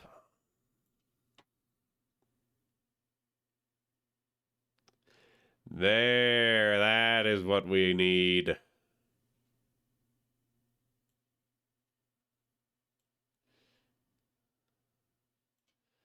Okay, so now from here, I can find the line of it.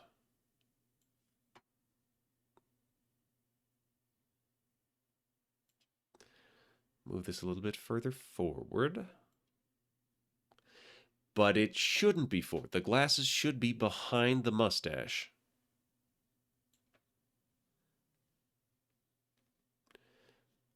All right.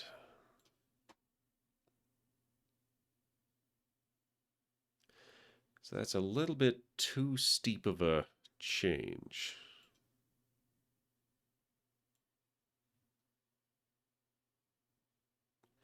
So this is definitely sliding down. That's not right.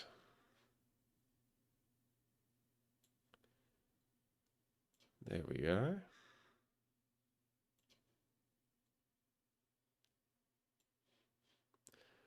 I'm going to hide the glasses. Because the glasses, we're not working with that right now.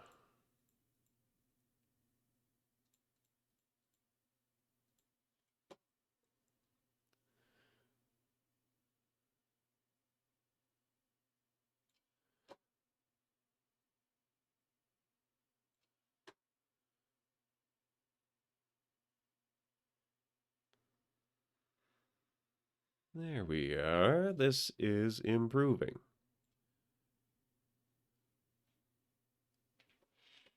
Oh, hey, here's an idea. Instead of hiding all of those individual layers, I can just go, ka-chow.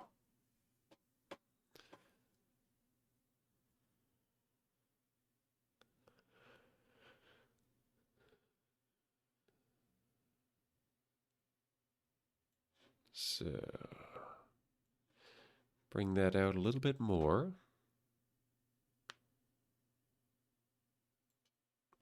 Let's try reflecting this motion.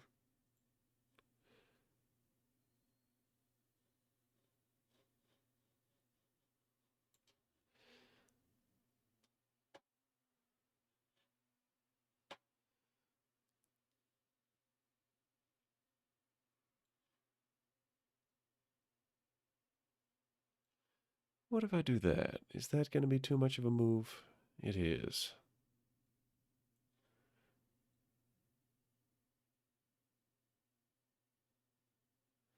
So there's a little bit of sliding going on.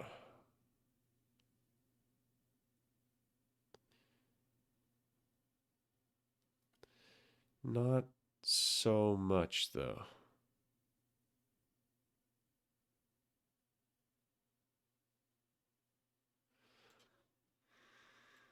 But then again, the issue there is the pole.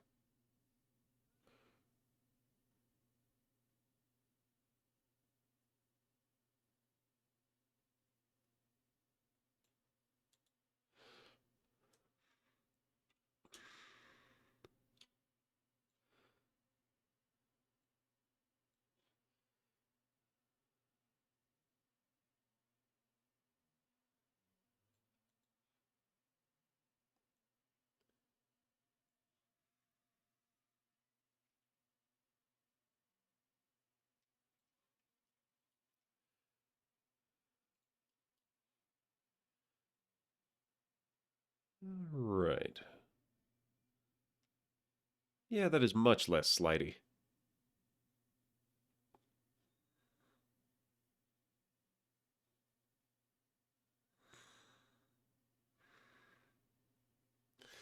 Yeah, this one does have that same problem where it shrinks in the middle.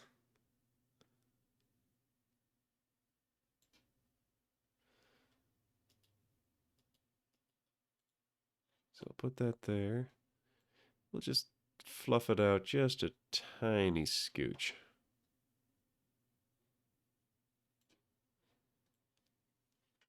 Man, Daft Punk's Homework is the most disappointing album I ever bought. Because all the tracks on it are phenomenal. Great materials for remixes. But they're not much for listening to.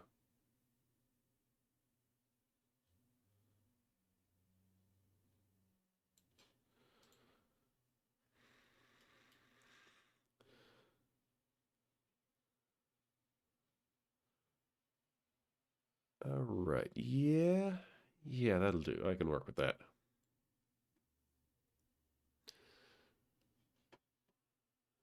All right. So backwood. Get that tethered there.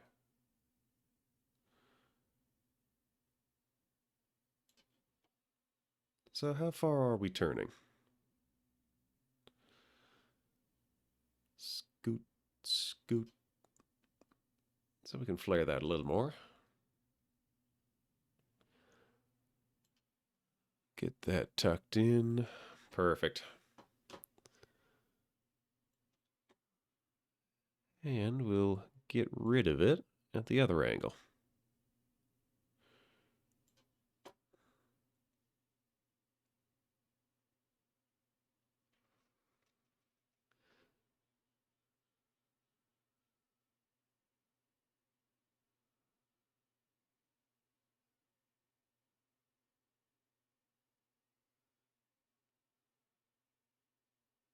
So the stick doesn't quite look right. But that's not what I'm focused on right now.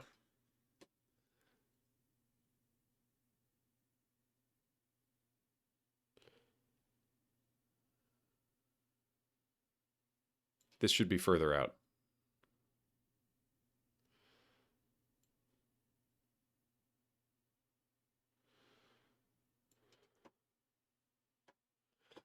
Not quite that far out, I don't think.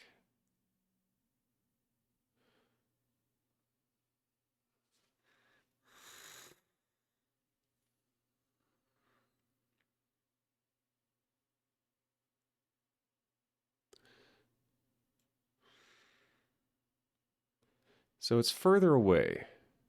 And further away things have different movements.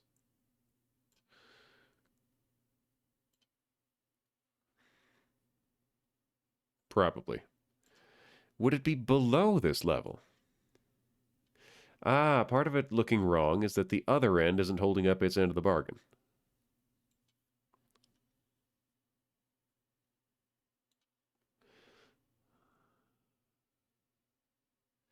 Put that there, and then we put this one here. How about? That is looking a little better. I keep accidentally rotating this.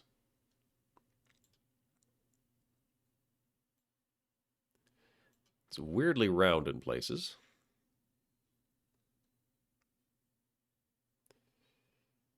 So that just kind of goes... That feels like it's going backwards. Am I...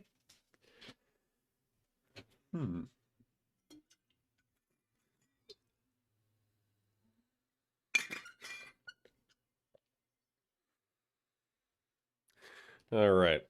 Please excuse me while I stare at this partially opened book. As I rotate this to the side.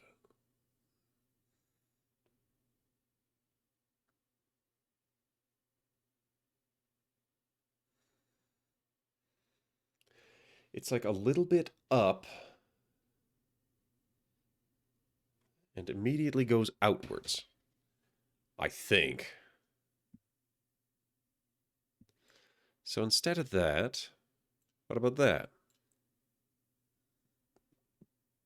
That's looking better. That's looking much better.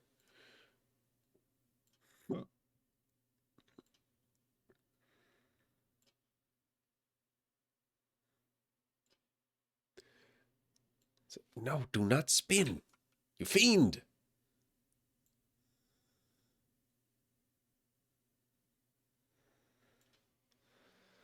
And then these lines are not lining up, so I'll try and get that balanced. So end result is it's working, but there's a much sharper angle on the back, which is the fault of the top. So I need to change the top.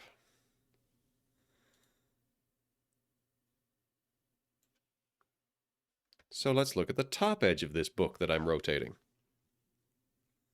From straight on, as I turn it, okay.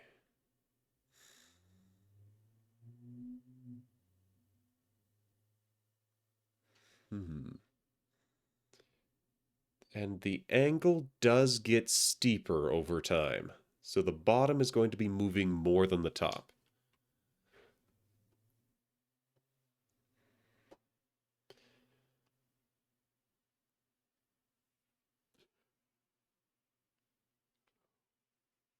Which means maybe at the front, I need to be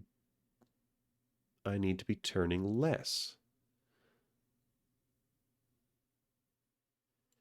That's already looking better. Slightly. I think the actual peak is a bit off. Right, because I can show the post. If there's a post to be seen, then seeing it tells me that the roof has moved. Oh boy, learning perspective is fun.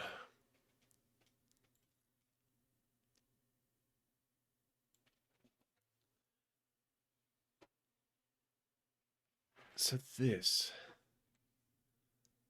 I guess it could do this. I guess it could come down behind the mustache and get in front of the lips. Is it in front of the mustache? No. So I would need to make the mustache a bit lower then. Or alternately, just make it a bit taller.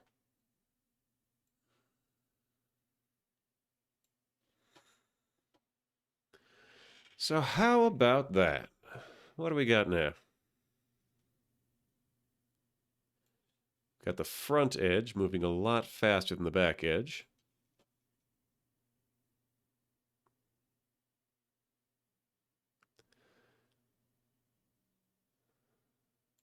And in fact, a little bit faster than the face itself.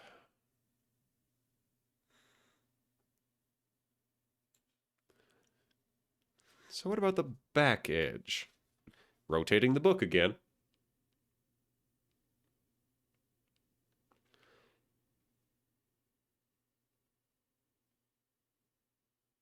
It does go out very slightly as the top tucks in and the bottom goes out.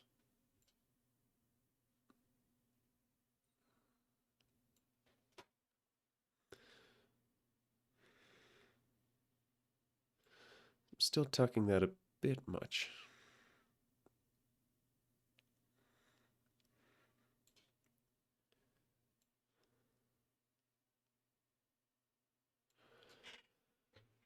Okay.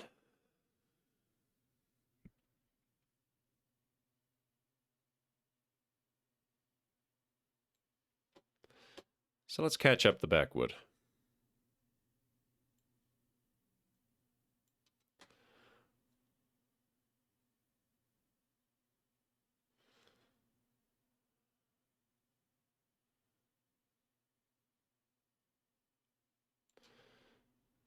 Backwood is a little bit far out.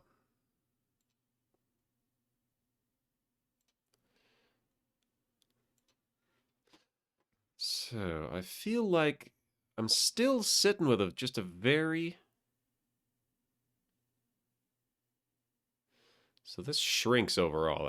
That's not right.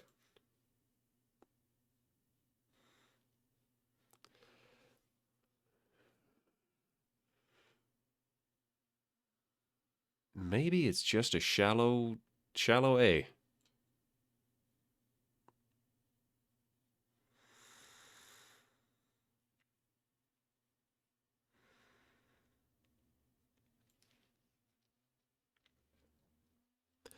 Also, I probably have some. Is the word foreshortening? Probably have some foreshortening to do. So we're going to go with the wood. We're going to mess with the texture here because I can see the texture.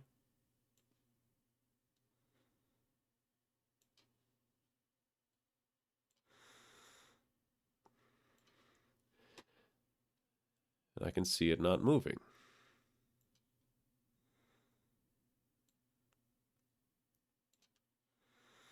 So how's that?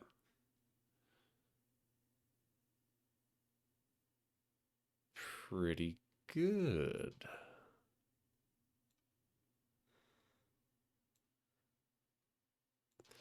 We'll dial it back just a tad. Okay, so what about now?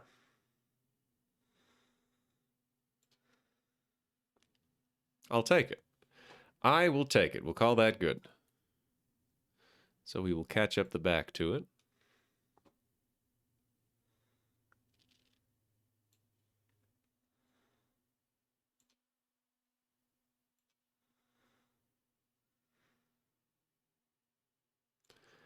This needs to be further out. That needs to be making an angle.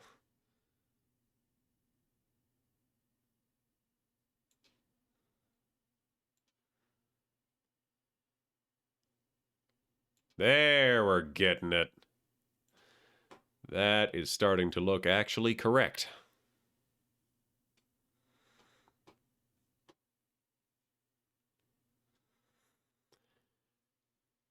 It is still... So that one's not anchored properly. This one feels like this corner needs to chink up just a tiniest little bit.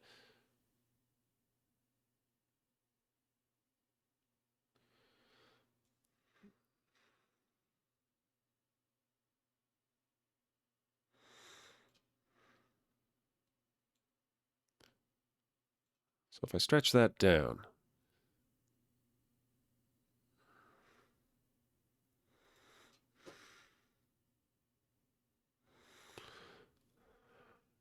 wrong. None of these look quite right because I think it actually belongs somewhere around here and that just doesn't look, that's not what I want to convey. So we're going to call it here. So we'll turn the other way. And we'll do the same thing. You know what? Let's... Can we get cheeky with it? Can we reflect motion? Warp, deform, or wood? Wait a minute. Wait a minute. Undo. We are going to reflect that motion.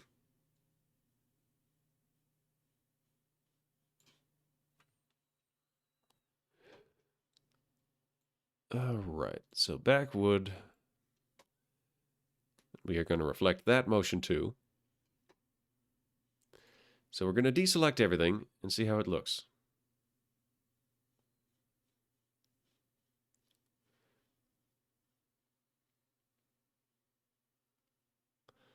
Still no.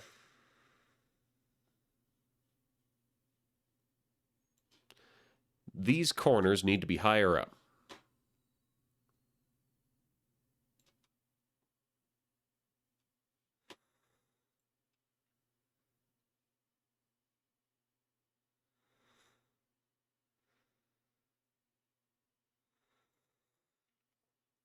Yes. It's still a bit strange, but it's broadly more correct.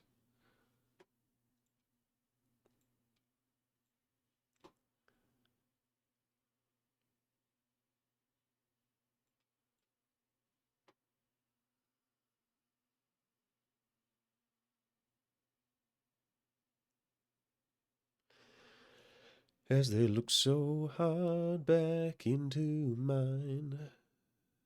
Some memories, so I'll set you free.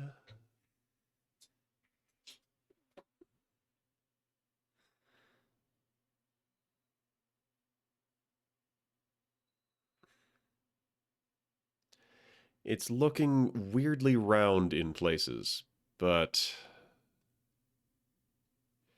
it's what I have to deal with.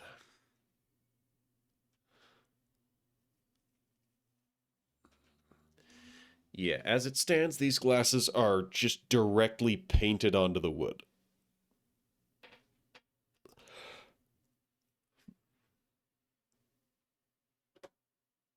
Not ideal. Oh, geez, it's been almost a 4-hour stream.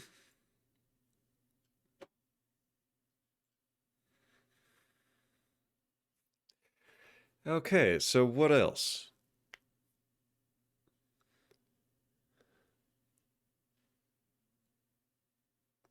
Jeez, I haven't done any jaw articulation. Well, I've been teaching myself perspective.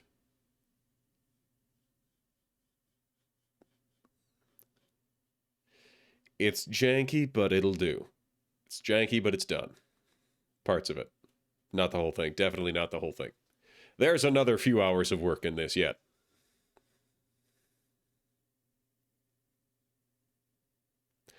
So I need to get the lips.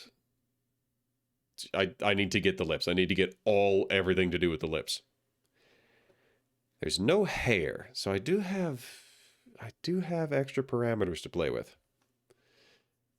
Okay.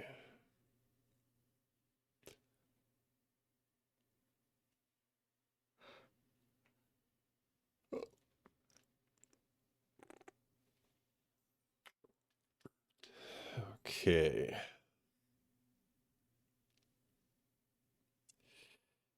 So,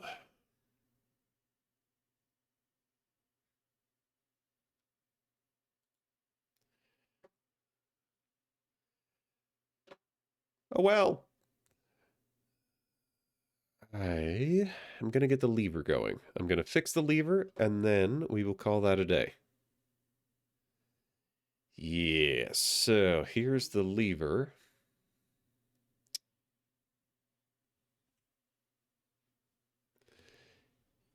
As it stands, the lever is being taken along with the backwood.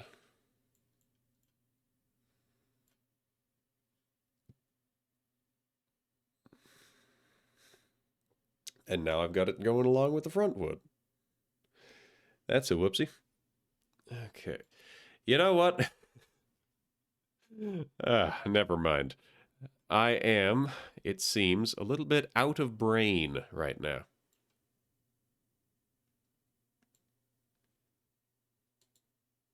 Ah, dang it. So, from backwood, we're going to move this all the way out. Still, a good day's work.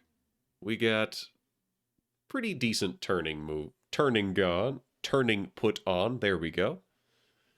Which, is this an abnormally difficult model? It's a cylinder. It's got this.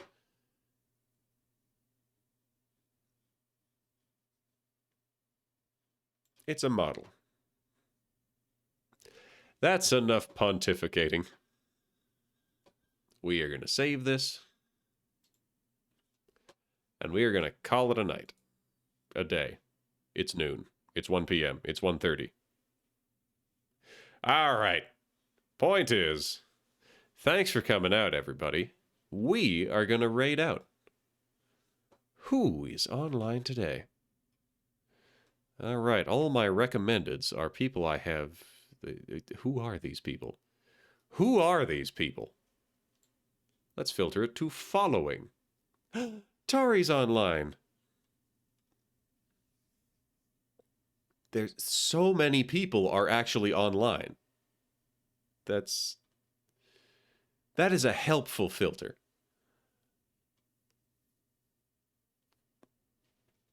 We're going to keep the art vibe going. We're going to go see Tori Floop. So thank you, everybody. Goodness gracious, 22. Good for them. Anyways, thank you so much for coming out, everybody. I would be doing this with 0 people here. Like the other streams, I probably would maybe have some limits if I had no audience ever, but these art streams, the point of the art stream is doing art. I am going to be doing art 3 hours a week. Because if I don't do at least that much, then I'll be doing less than that much. So the point is to start and to do something. Because that's how you start anything, is to start it with something. But that being said, I'll be back tomorrow for the usual stream. I'm very excited for it.